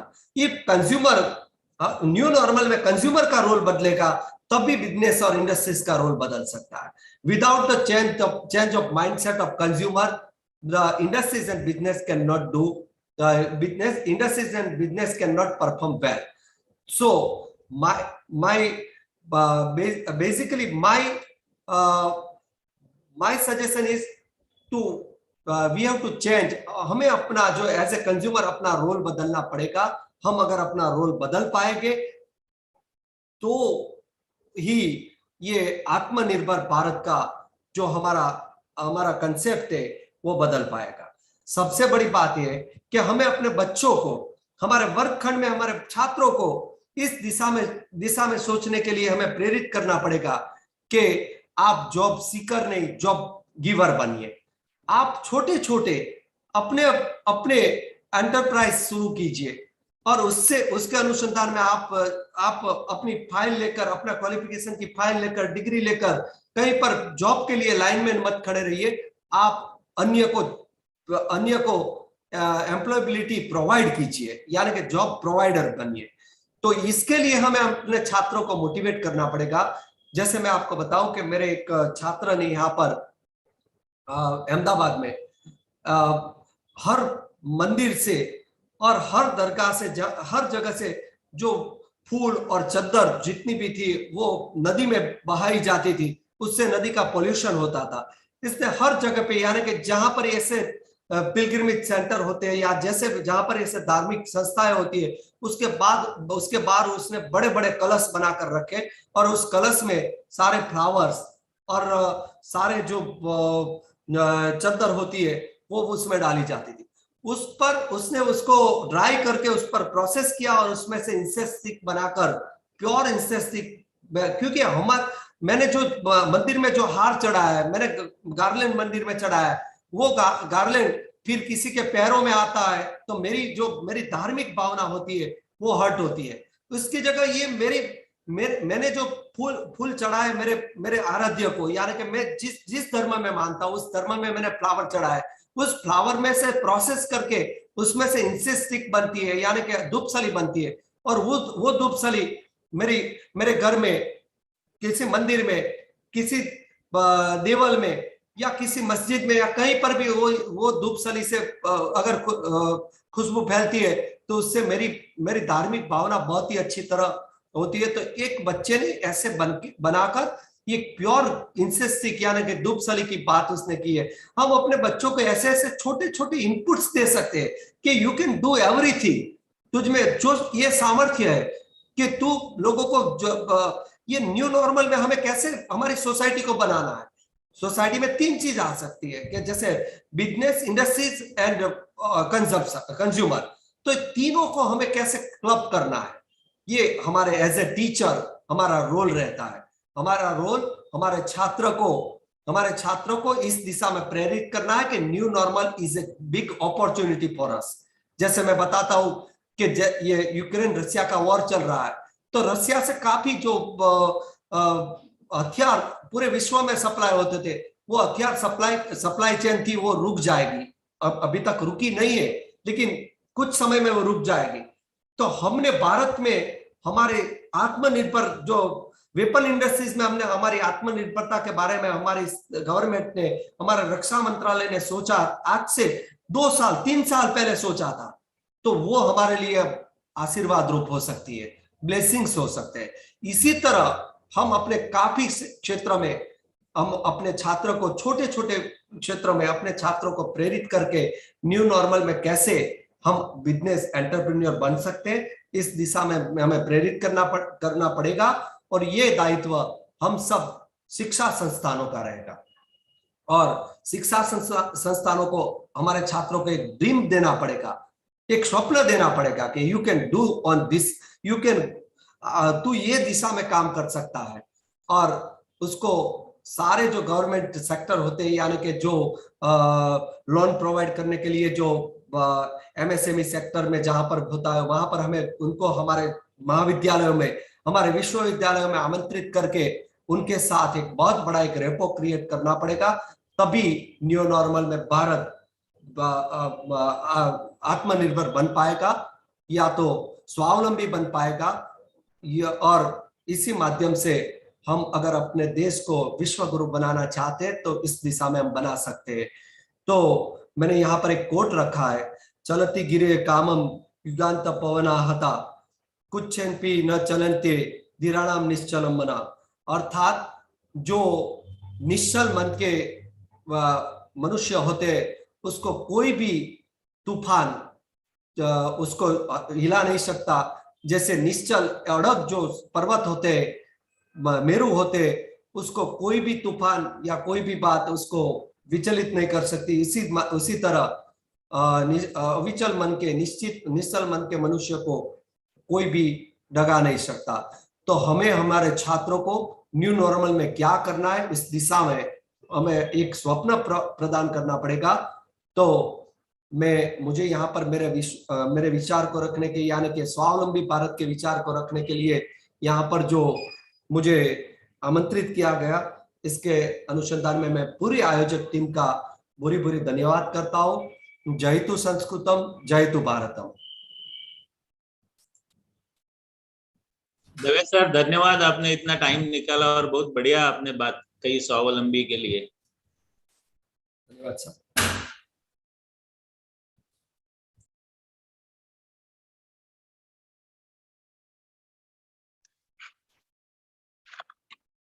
Thank you, Dr. Ashish Kumar Dave, for shedding light on Swavlambi Bharat in New Normal.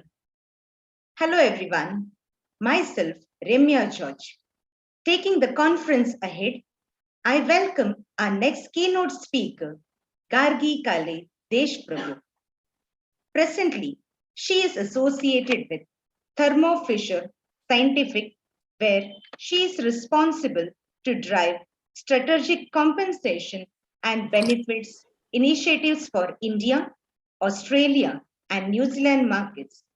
A warm welcome to you, ma'am.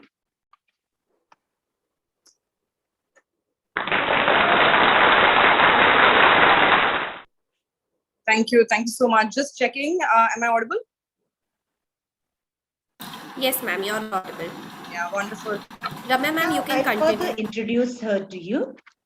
Gargi Kale Deshprabhu is an HR professional specialized in the area of compensation and benefits and HR business partnering. Completing her master's, she started her career in global consulting firms like Watson Wyatt and Mercer.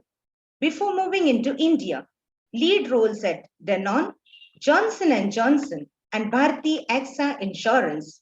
In her 15+ years of experience, she has worked across Asia Pacific and India geographies, helping organizations shape their compensation and benefits portfolio to keep up with changes in new normal.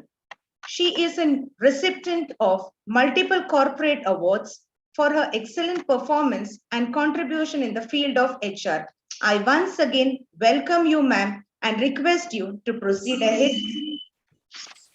Thank you so much, everybody. And Karvi sir, I mean, giving me a slot after Dr. Dave is just too difficult. I can't match up with that. But at the same time, sir, thank you so much. Yeah, Gargi, welcome. Yeah. Thank you. And most importantly, thank you, sir, for finding me suitable to kind of share my thoughts on this very esteemed panel. Yeah. Thank you for this opportunity. Thank you. Yeah. So everybody, good morning to everybody. great to meeting everybody. Like I've just been introduced, I've been a thorough professional, HR professional for the last 15 years, working with various corporates. And I think everybody has really set up great context setting. I mean, I don't have to really dive in the business situation or the how the world is changing for everybody externally. And I can directly dive into what it means for HR when we're talking about change in the new normal. So as an HR professional, I think it's been the most, I would not say testing times, not the most trying times, but most the testing times, where we have been made to kind of think out of the box, think differently, being challenged for status quo, and also given the opportunity to think creative, do things differently, even to the extent of do it, even if it fails, it's okay, let's try something else the next time.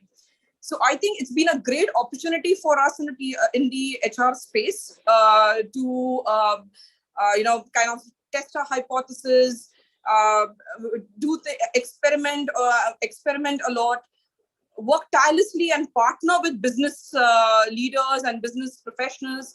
In fact, it's been an honor that the HR and finance as well have finally been able to kind of get a place in the business review meetings. A lot of business review meetings have now started with context setting around what have been the employee engagement scores, where are we on the attrition, what are our HR dashboards talking about, what are our wage bill indications, so on and so forth. So a lot of HR matrices are coming to the forefront, and therefore defining business strategies and business movements. So that's been like a big change when we're looking at one is on how the HR is changing, and especially in the last 2 years, how things have changed for the HR in general. So before these 2 years, no one talked about health and safety for HR. I mean, yes, they talked about it, but not to that great detail. A lot less emphasis were kind of laid on what's the costing around safety norms, or what are the costings around engagement activities for the employees. So therefore, what the organizations are moving into and what the policies and practices are moving into is about being more employee-centric, more human-centric.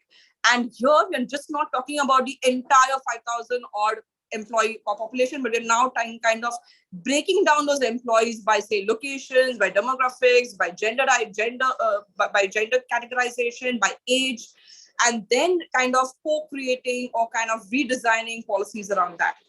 Just to give you an example, in the last 2 organizations that I've worked with, we have been introducing a lot of parental leave, infertility treatment insurances, a lot of daycare. I mean, this is even before the Maternity Act came in play, but I'm talking about daycare facilities, reimbursement for daycares.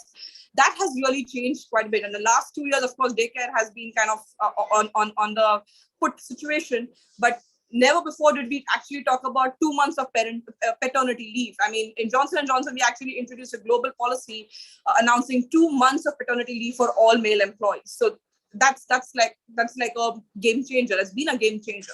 So what I'm just trying to say is organizations are now redefining their HR policies around a human, designing them human-centric. They're designing for specific needs of employees, which calls for understanding your people first. And therefore listening to them, understanding what they need, sometimes even without their speaking, we need to kind of preempt their needs.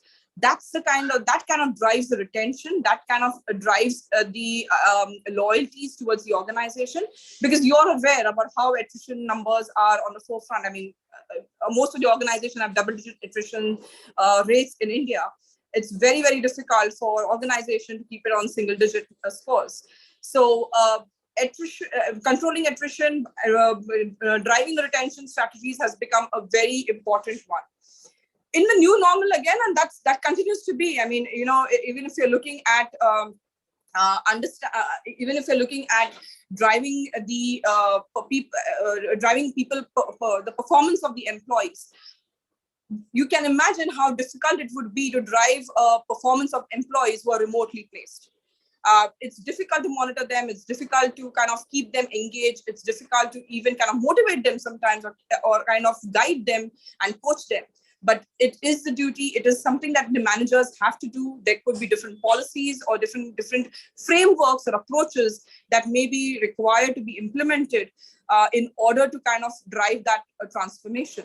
So driving the performance, the skills, and upscaling them is something which is becoming another agenda for the learning and development team to kind of design in the new normal situation, where you no more can have classroom sessions.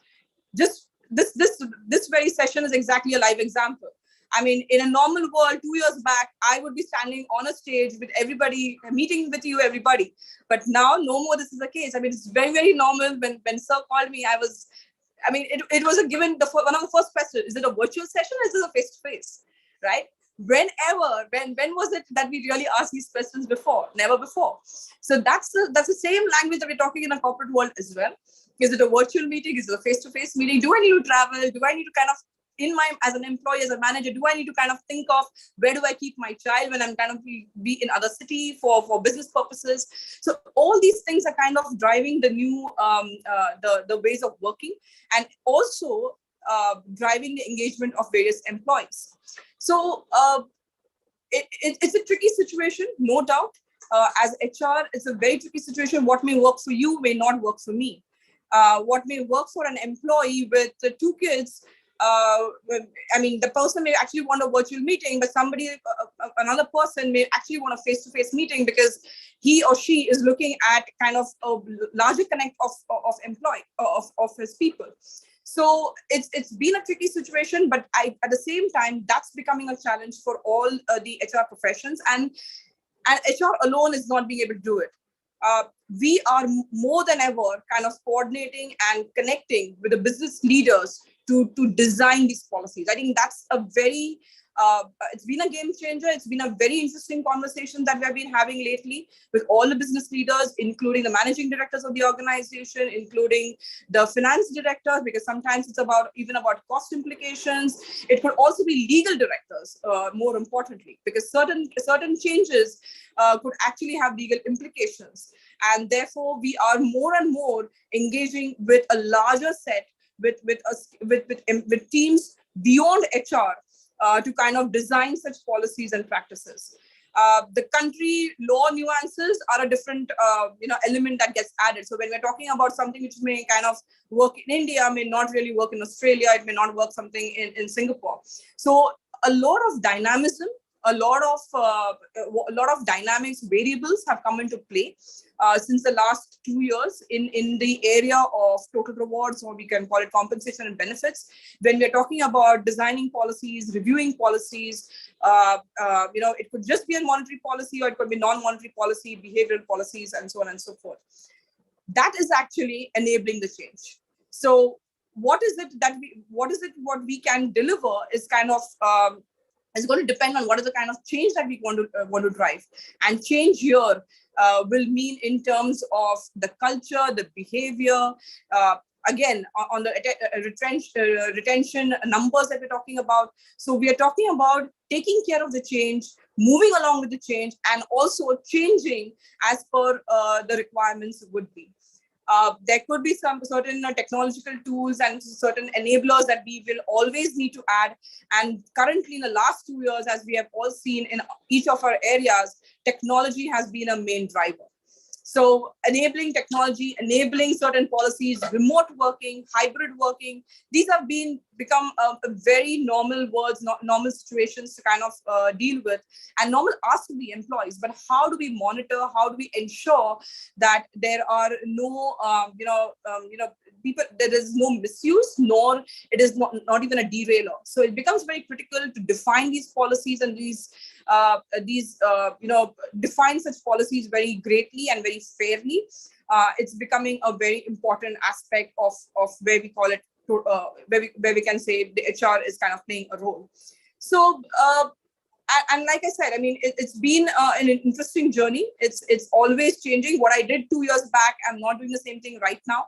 But at the same time, I think we are just getting to the new age of things. I mean, in an old in an old world state, we would have said, "Oh, we have been having this policy for the last 10 years." But now I don't know the policy that I'm launching today. I may need to change it 1 year down the line.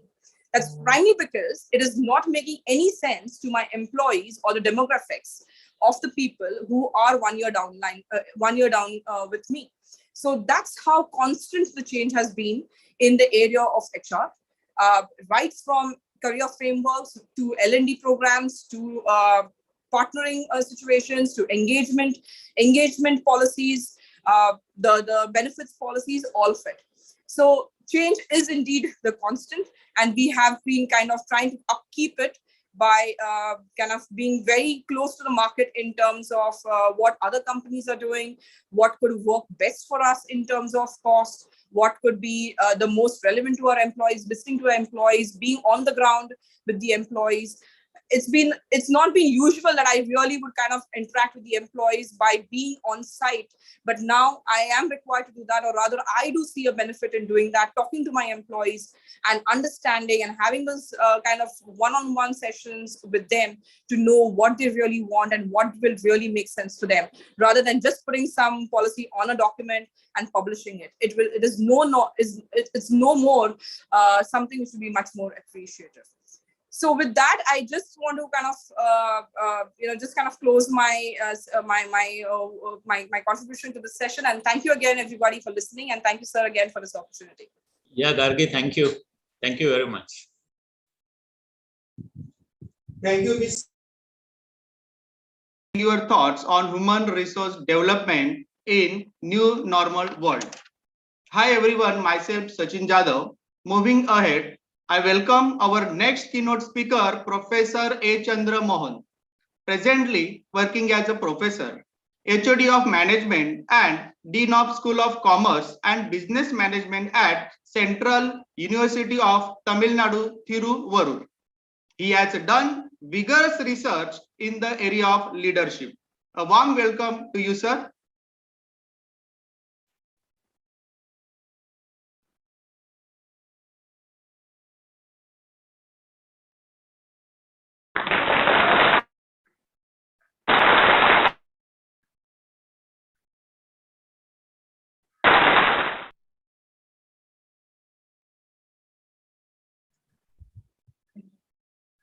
Shall we start, sir? Now, shall I start, now, sir? I further introduce him to you. His profile runs into 10 pages since his contribution is so huge. Due to time constraints, I am only giving you some glimpses of his career. Sir, please excuse me for that. He has more than 2 decades of experience. He was former registrar of Rajiv Gandhi National Institute of Youth Development, Government of India. He has also been a former professor of management studies at SRM University, Chennai, and former HOD of business studies, IBRI College of Technology, Government of Oman. He has also organized police officer training program in Tamil Nadu. Dr. Mohan has published 100+ articles in referred journals in the area of general management and human resources. He has authored 6 textbooks in the field of management. 18 scholars have been awarded PhD under his guidance. Sir has received Mother Teresa Excellence, Sevaratan Gold Medal Award, Bharat Jyoti Award, Dr. Abdul Kalam Excellence Award, received from CM of AP and former government of Tamil Nadu. Sir, I feel honored to welcome you, sir, and request you to proceed ahead. Doctor, sir, welcome. Thank you, sir. Thank you. You for can your proceed, nice sir. introduction. Honorable Principal Dr. Sunil Karve, Honorable Vice Chancellor of Sangam University, Professor Karnesh Saxena, respected Director of Global Property Fund, Mr. C.A. Egesh Chanda, Dr. Ashish Dave, Dr. Dhananjaya Bapat, Dr. Amarpreet Singh, Mrs. Gargi, Mr. Chirag Ohara, research scholars, students, and my dear other participants, good morning, namaskar. It is very great pleasure to address on today national seminar of Lakshmi Chand Golwala College of Commerce and Economics in association with Board of Studies in Banking and Finance and Investment Management, University of Mumbai, jointly with the Department of Commerce, IPAC, one-day multidisciplinary national seminar on challenges and changing role of business and industry during the new normal.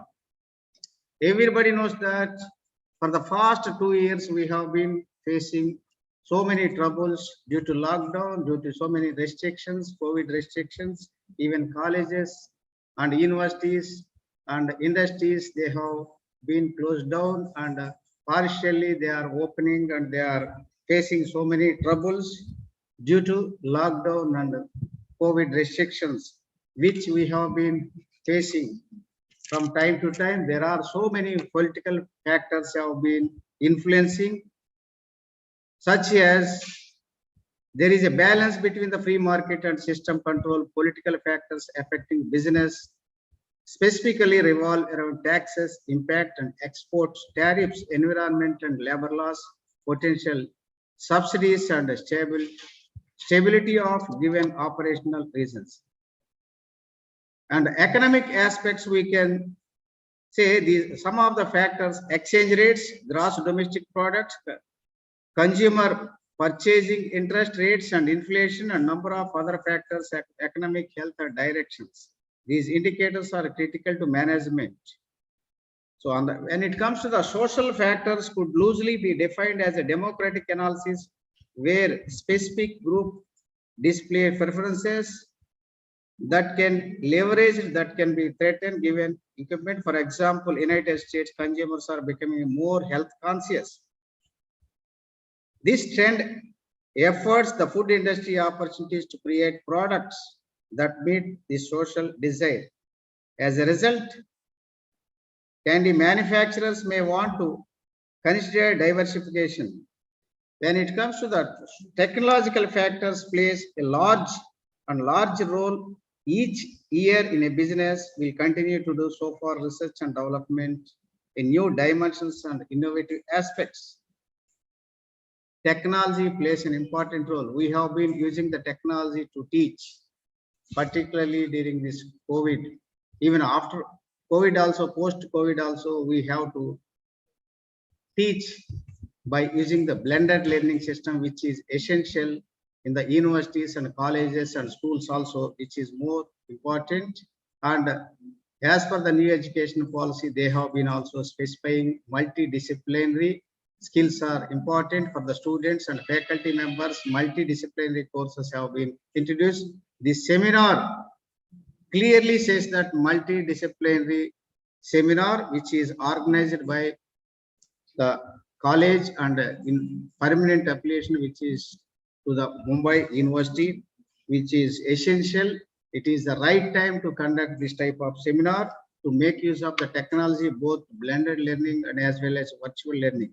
When it comes to the environmental aspect, the impact of business on environment is also going concern, and companies must consider both social and political segments of which is called PESTL in conjunction with the environmental factors. Consumers and governments both penalize companies that adversely affect environment. So legal aspects, legal factors, still concerned that legal elements which can be also tied to the political framework, legal issues such as affirmative action and patent infringements. Recent example being Apple versus Samsung, antitrust laws, health regulations and safety regulations can all significantly affect a company that does not act responsibly. Understanding the legal landscape is important for business. The challenges of globalization. Globalization is the international integration of intercultural ideas, perspective, products or services, and cultural and technological aspects. Globalization is an influence modern topic which highlights the growing the interdependence between the different countries worldwide, necessitating managers to incorporate this trend with their strategies. So many strategies have been implementing during this COVID because of so many restrictions which are some of the corona aided industries. There is much importance, and importance has been continuously increasing. Some of the industries are some of the courses which are related to artificial intelligence and data sciences, healthcare and hygiene products and pharmaceuticals, supply chain and logistics, psychological counseling and spirituality, online education and skill upgradation, and social sector and economic friendly products and service, high-tech agriculture. Corona, some of the industries have been hit. Corona hit industries, air travel and tourism completely closed down for the past 1.5 years. Recently only they have been operating partially. Sometimes they are operating full swing. And when it comes to the automobile industry, minerals and metals also, these industries have been hit, and real estate and housing also hit due to corona. Consumer durables, higher education, especially engineering and management. There is upswing for the past 20 years, for the past 5 years, almost all downtrend engineering and management education, particularly for the past 2 years due to corona. Engineering and management, especially the education, has been in downtrend. Some of the engineering colleges, they are unable to get admissions also. Only reputed institutions like IIM and IITs, NITs, some of the reputed colleges, autonomous colleges and state and central universities, they have been getting admissions because of their brand image, and companies also, they have brand image, the products which are on demand, they are also getting. Due to lockdown, items such as alcoholic beverages, gold and jewelry, leather items got hit temporarily, and beauty parlors have got hit temporarily. Same is the case with the eating out. Consumer durables such as mobile phones and refrigerator furnitures are also hit. May take normal levels. Air travels and automobile, real estates and housing have taken a big hit. All these because of corona. Now it has come to the new normal, even though 100% we cannot say that it has come to the new normal until to get the result, which is most important. There will be a major shake-up of management education. Top institutions will only survive. We can say that some of the other institutions, they are facing trouble till now. People have experienced it, and they have done also experiments with online classes. More and more online programs have come to the market. So we have been witnessing, we have been observing, when we are unable to conduct new normal, we offline programs, seminars or conferences, whatever we have planned, we cannot say that whether how far it can be worked out. Now people got this experience. The universities will have to reinvent themselves, and by making every program blended learning program, and UGC also insisting to understand the situation, we have to conduct the programs multidisciplinary. New education policy also specified some of the guidelines to follow like that, and rethink ideas of wasting 4 years for engineering or 2 years MBA programs. They are also going to change the curriculum and other pedagogy system, whatever it is there. And psychological counseling will assure that greater importance, and it deals more benefit. Healthcare, pharmaceutical and allied industries are ones that would take India to newer heights. Needless to say that artificial intelligence and data sciences will continue to be high growth areas. Complement your skills by doing several add-on online courses in these areas. Be prepared to do more work for same or less pay. Some of the colleges, they are unable to pay 100% payment and salaries. Some because of the students, lack of the students and admissions. So all these things. So now we have to rethink and identify the innovative strategies and challenges we need to face, not only in the industries or educational institutes also, to identify the suitable solutions to admit the students, and also to design the new curriculum which is useful to the students. Research scholars and faculty members also should adopt innovative technologies. And since IT companies are also taken initiatives to identify the new technology and to support the universities and institutions or colleges which are essential to develop the research and development activities continuously from time to time. And all these strategies and challenges we need to face, and to face the tough competition also, everybody has to update the knowledge based on the technology changes, based on the political and economical and all aspects, whatever we have been discussing by various experts and other speakers, keynote speakers. They have mentioned some of the important points which are essential to follow and update the knowledge. And I wish all the participants are organized to make a grand success of the seminar. Wish you all the best. Thank you one and all for giving me opportunity. Thank you one and all. Once again, thank you, Dr. Sunil Karve and organizers for giving me opportunity to speak few minutes. Sir, thank you. Thank you. Thank you, Dr. Chandra Mohan, for enlightening us leadership in new normal era. Hi everyone, myself Trusha Shinde. Proceeding ahead, I welcome our next keynote speaker, Professor Dr. Dhananjay Bapat. Presently, he is Associate Professor at Indian Institute of Management, Raipur. I extend a warm welcome to you, sir.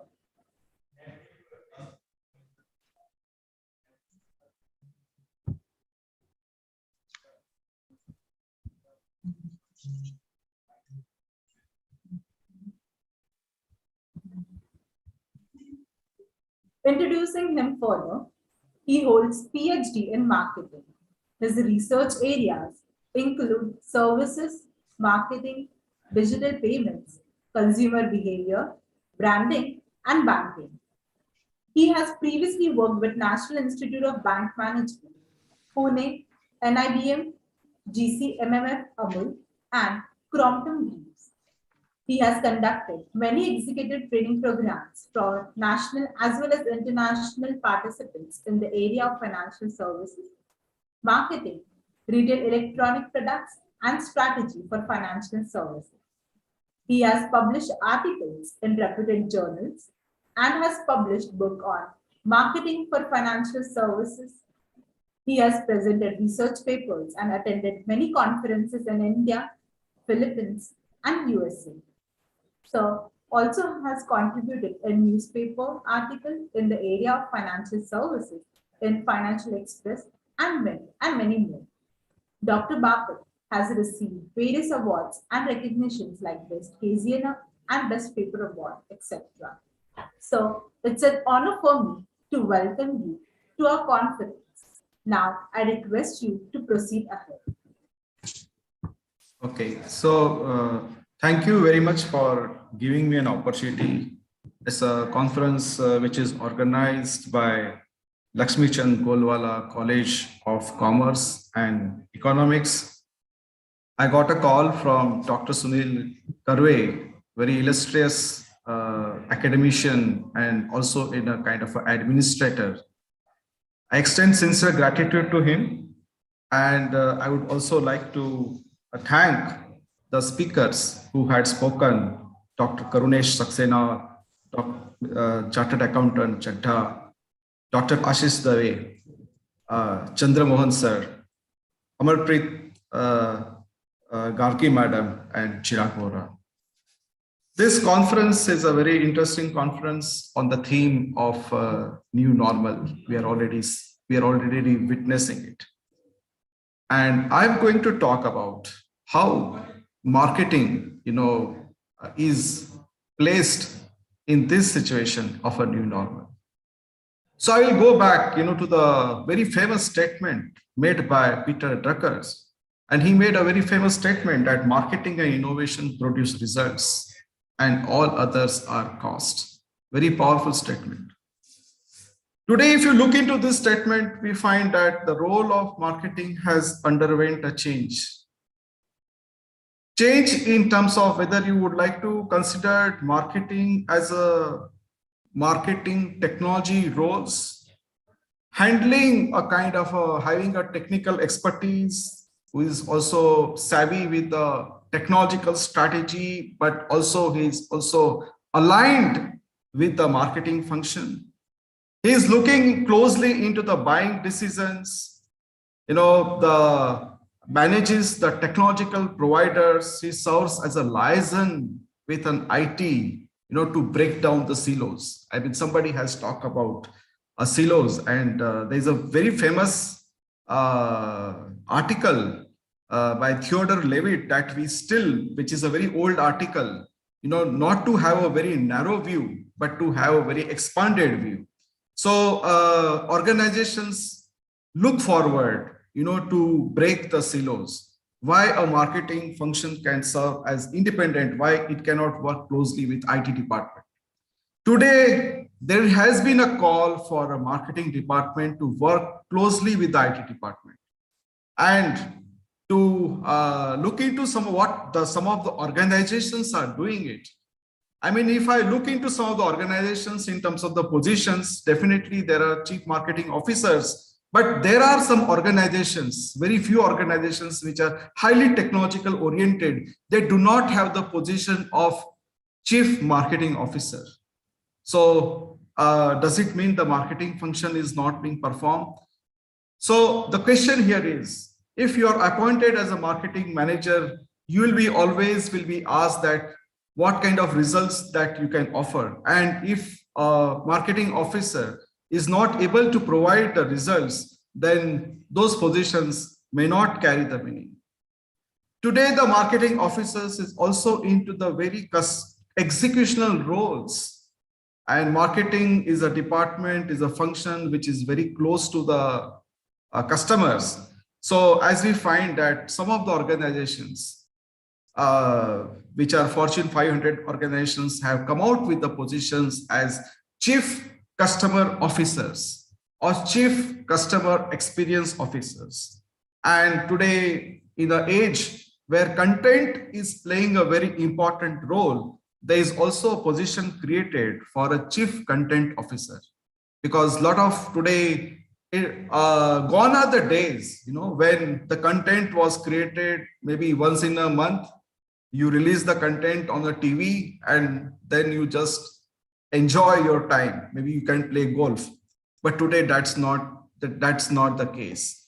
Today you have to provide the content each day because your organization is working 24/7 into 365, and your consumers, your customers, they are already, they are aware, they are there. So you have to find ways and means to connect with your customers. At the same time, if I ask a question like what kind of marketing into the execution roles that we find is into the multi-channel campaign manager. So today, gone are the days when marketing was confined to one channel. So there are multitude of channels which marketing has to take care into. And then of course, then marketing performs the operational roles. Marketing performs today the analytical role or the insight role. So if you want to become a marketing manager, okay, so I remembered I work in the organization in marketing area in Amul. So what we were doing as a chief product officers, we were having a kind of a close liaison with our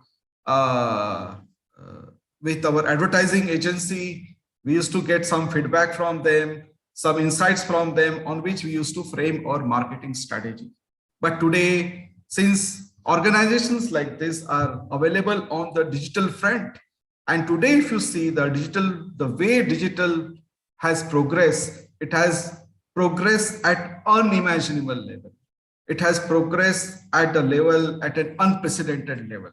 So analytics and insights, in terms of the data initiatives, in terms of, marketing person also has to be a data and information scientist.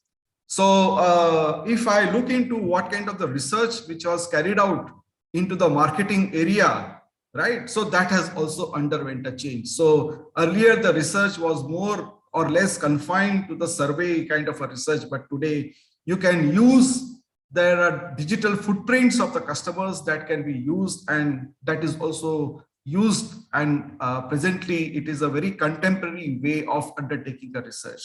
So as a result, we find that the traditional organization has moved to a modern marketing organization, and what has changed is that earlier it was a one directional. Today you are two-way communicating. Gone are the days that you release the ad and maybe there were organizations which used to get a letter from the customer and then we respond to the letter. But today it is very in a real-time basis. Customer just post their response on the Twitter and then a marketing manager has to act on it. So the challenges for a marketing function also has increased. Earlier because I work closely with the banking industry. I mean, somebody who was born in the year 1960, just ask that how your account was opened. Maybe you needed a kind of somebody, who had already got an account with that particular branch. I mean, today you have to be on your toes. You have to go to the customer. That has underwent a change. Marketing earlier was based on the celebrities. Okay, you have one or two film personalities. If you have some cricketers in your ad, okay, your job is done. That is not the case. Today, there is a role of the influencers. And there is a tremendous research which is being conducted in the area of influencer marketing.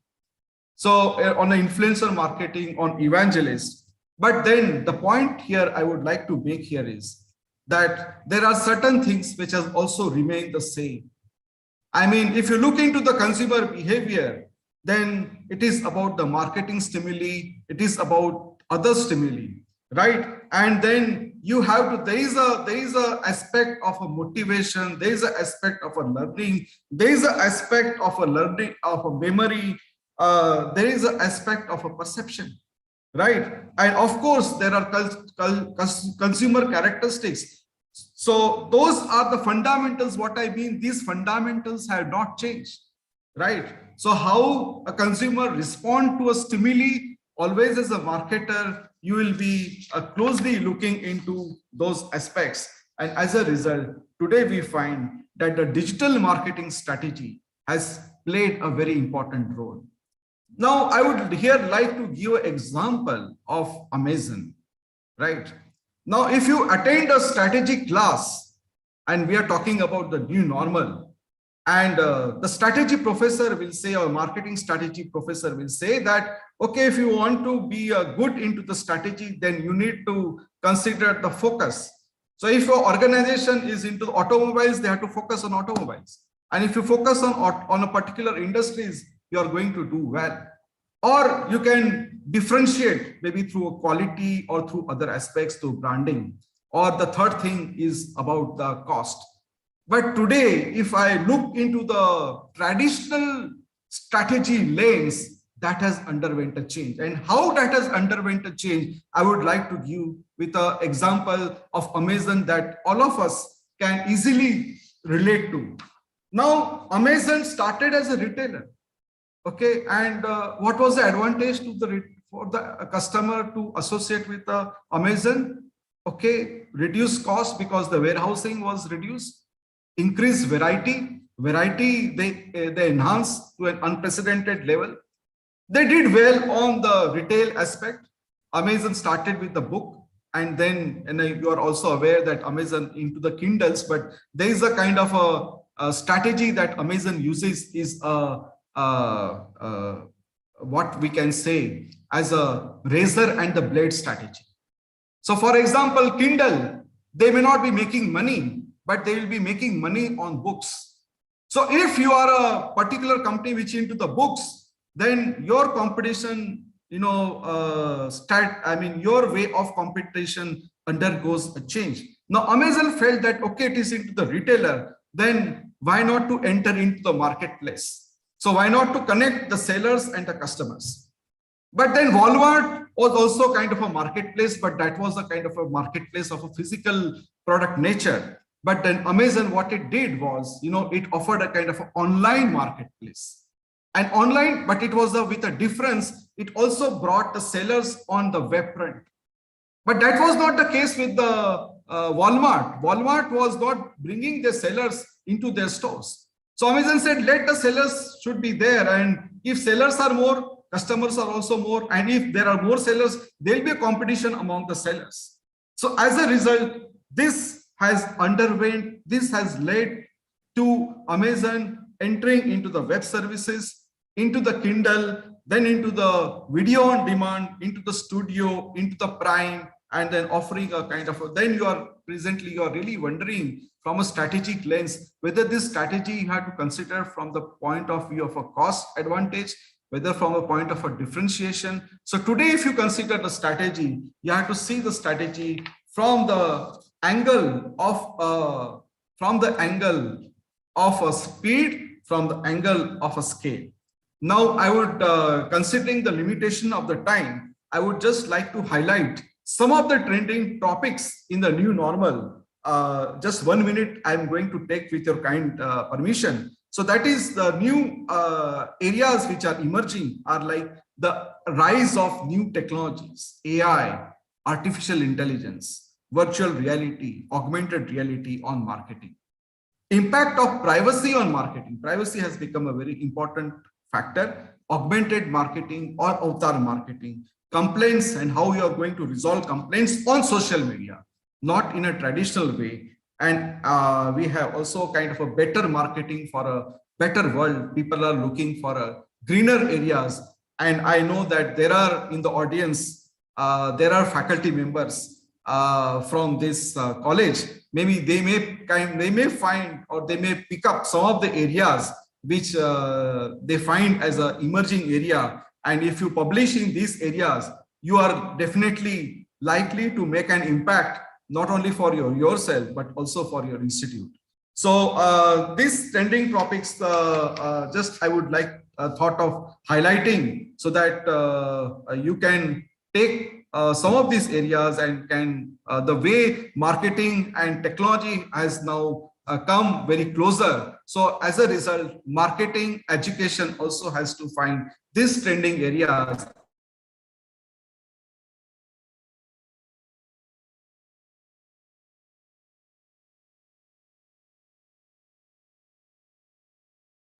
These trending areas. So thank you very much. That's what I would like to within a I'm quite happy, to share my thoughts, whatever I could, to the benefit of the participants and to the benefit of audience. Once again, I extend sincere gratitude to the management of the college and particularly Principal Dr. Sunil Karve, and he has a wonderful team. I'll give a big applause to the wonderful team of this college who has organized this conference very successfully.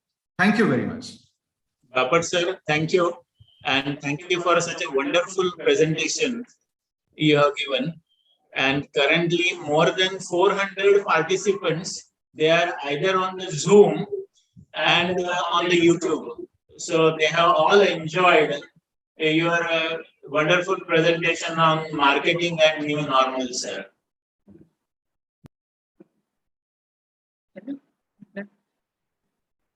Thank you, Dr. Dhananjay Bapat, sir, for enlightening us on marketing aspect in new normal world.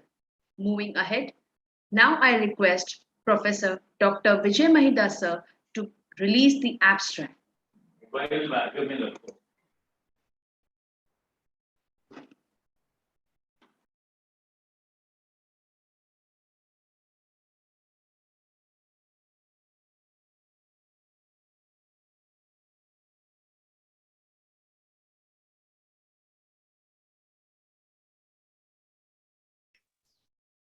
Very good afternoon to one and all.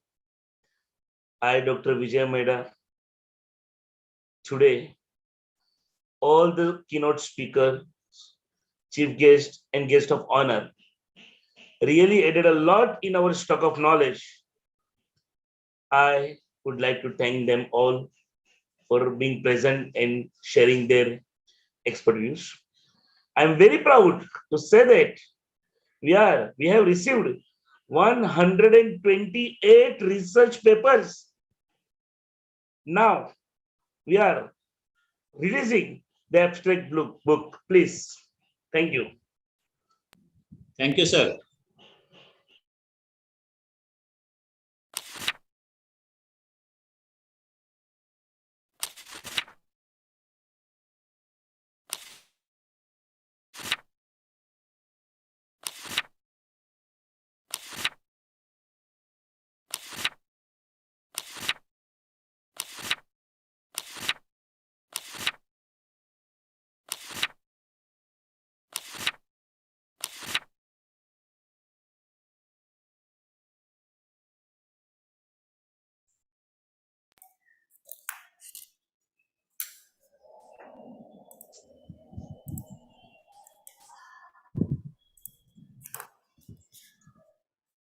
Thank you, Dr. Vijay Mehta, sir.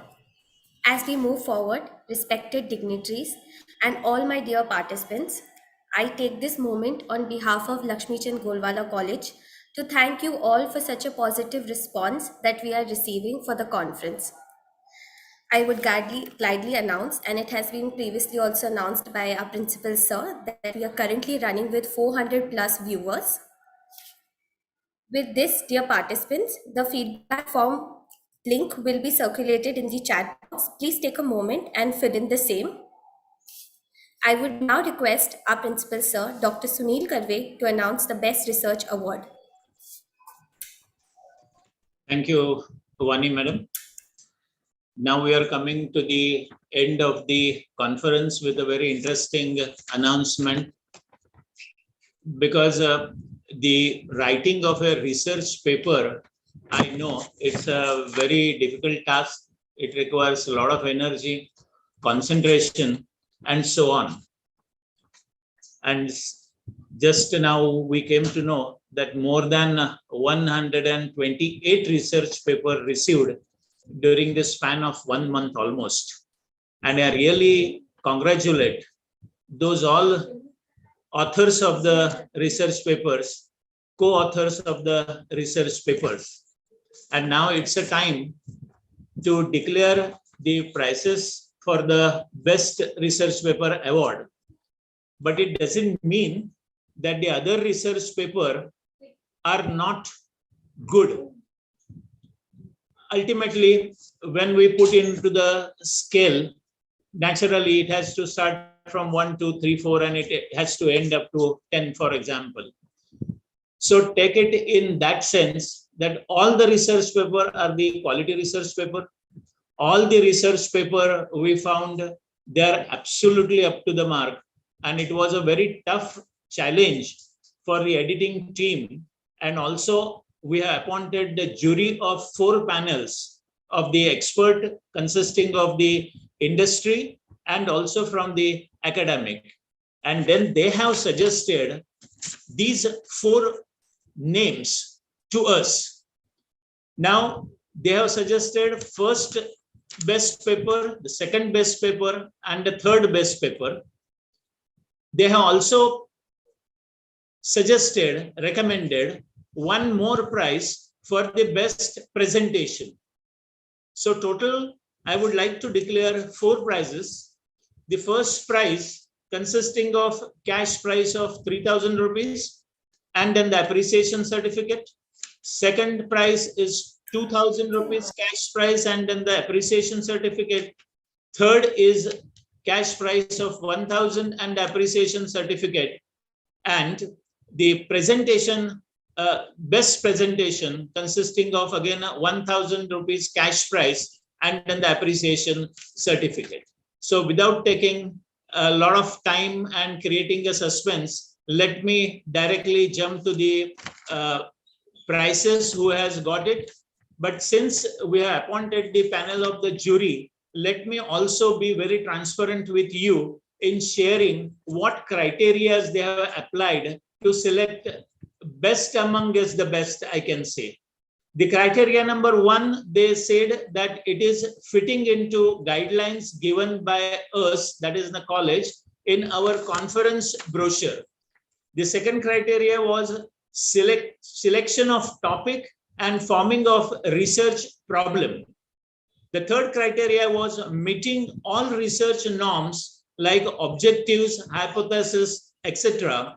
And the fourth and the last is a presentation of research problem. So that is the criteria for selecting the research paper. And the presentation which was selected as a best presentation, where a lot of energy they have seen in this particular slides which has been prepared by that author. And that is what the full information given in the minimum slides. And that is what the presentation goes to the author. I declare the first prize of 3,000 with appreciation certificate. The title of the paper is A Study on Individual Perception Towards Employment Opportunities in India Post-COVID-19. And the author is Dr. Reshma Nair, Assistant Professor, Amity University, Mumbai. I congratulate Dr. Reshma for the fantastic research paper which I have submitted. Second prize of 2,000 cash prize and then the appreciation certificate goes to a title, A Study on the Efficacy and Industrial Training of Undergraduate Mechanical Engineering Students during COVID-19 pandemic. The principal author, Avdesh Bharadwaj, Head of Research and Development, Junotera Technology Private Limited, New Delhi, and the co-author Raghav Bharadwaj. He is from Department of Mechanical Engineering, Swami Keshavananda Institute of Technology and Management, Jaipur, India. Congratulations to the author and then the co-author for their efforts. The third 1,000 cash prize and appreciation certificate, the title of the paper is Recreating Mergers and Acquisitions Competencies in the Post-COVID-19 World, Moving Towards the New Normal. The author, Vartika Avasthi, she is a research scholar, and Dr. Ram Manohar Lohia, Awadh University, she is from Ayodhya, Uttar Pradesh. Vartika, congratulations. And if you are doing PhD, our best wishes for your doctorate. And then the presentation, best presentation award, 1,000 cash prize and appreciation certificate.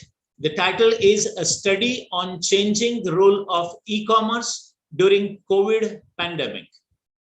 Authored and presenter, Dr. Karmavir Shikhan, Assistant Professor, Jyoti Bansal, Research Scholar, IMSR, Maharshi Dayananda University, Rohtak. So thank you, Dr. Karamveer. And I congratulate once again all the authors, those who have submitted the research paper for this conference, and also the winner of this research paper. Thank you very much.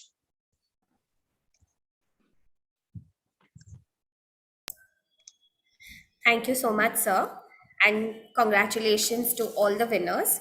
With this, I would like to say it again that the feedback form link has been forwarded in the YouTube chat box and even in the Zoom link. Please take a moment, copy paste the link and fill it. Before we proceed to vote of thanks, respected dignitaries and all my participants connected with us on Zoom, I would request all of you all to switch on the video for a minute so that we can capture this moment.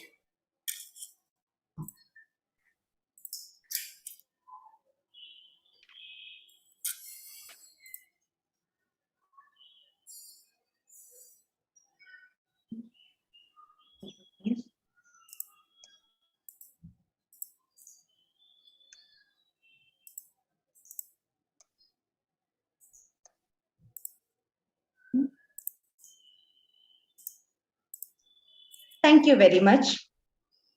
It gives me great pleasure to deliver the vote of thanks on behalf of IQAC of Lakshmi Chand Golwala College of Commerce and Economics.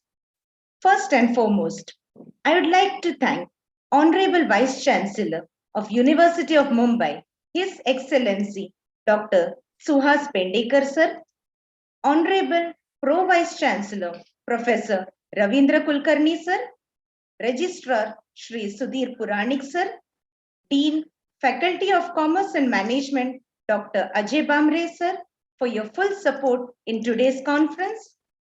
Next, I would like to express my heartfelt gratitude to Chairman, Board of Studies in Banking and Finance and Investment Management, our esteemed Principal, Dr. Sunil Karve sir, for his encouragement and guidance in organizing today's research conference.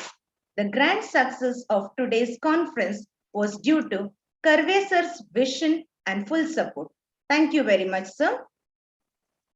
I'd like to express my sincere thanks to Chairman, Vice President, Trustees, office bearers of Ramji Asar Wadi Trust.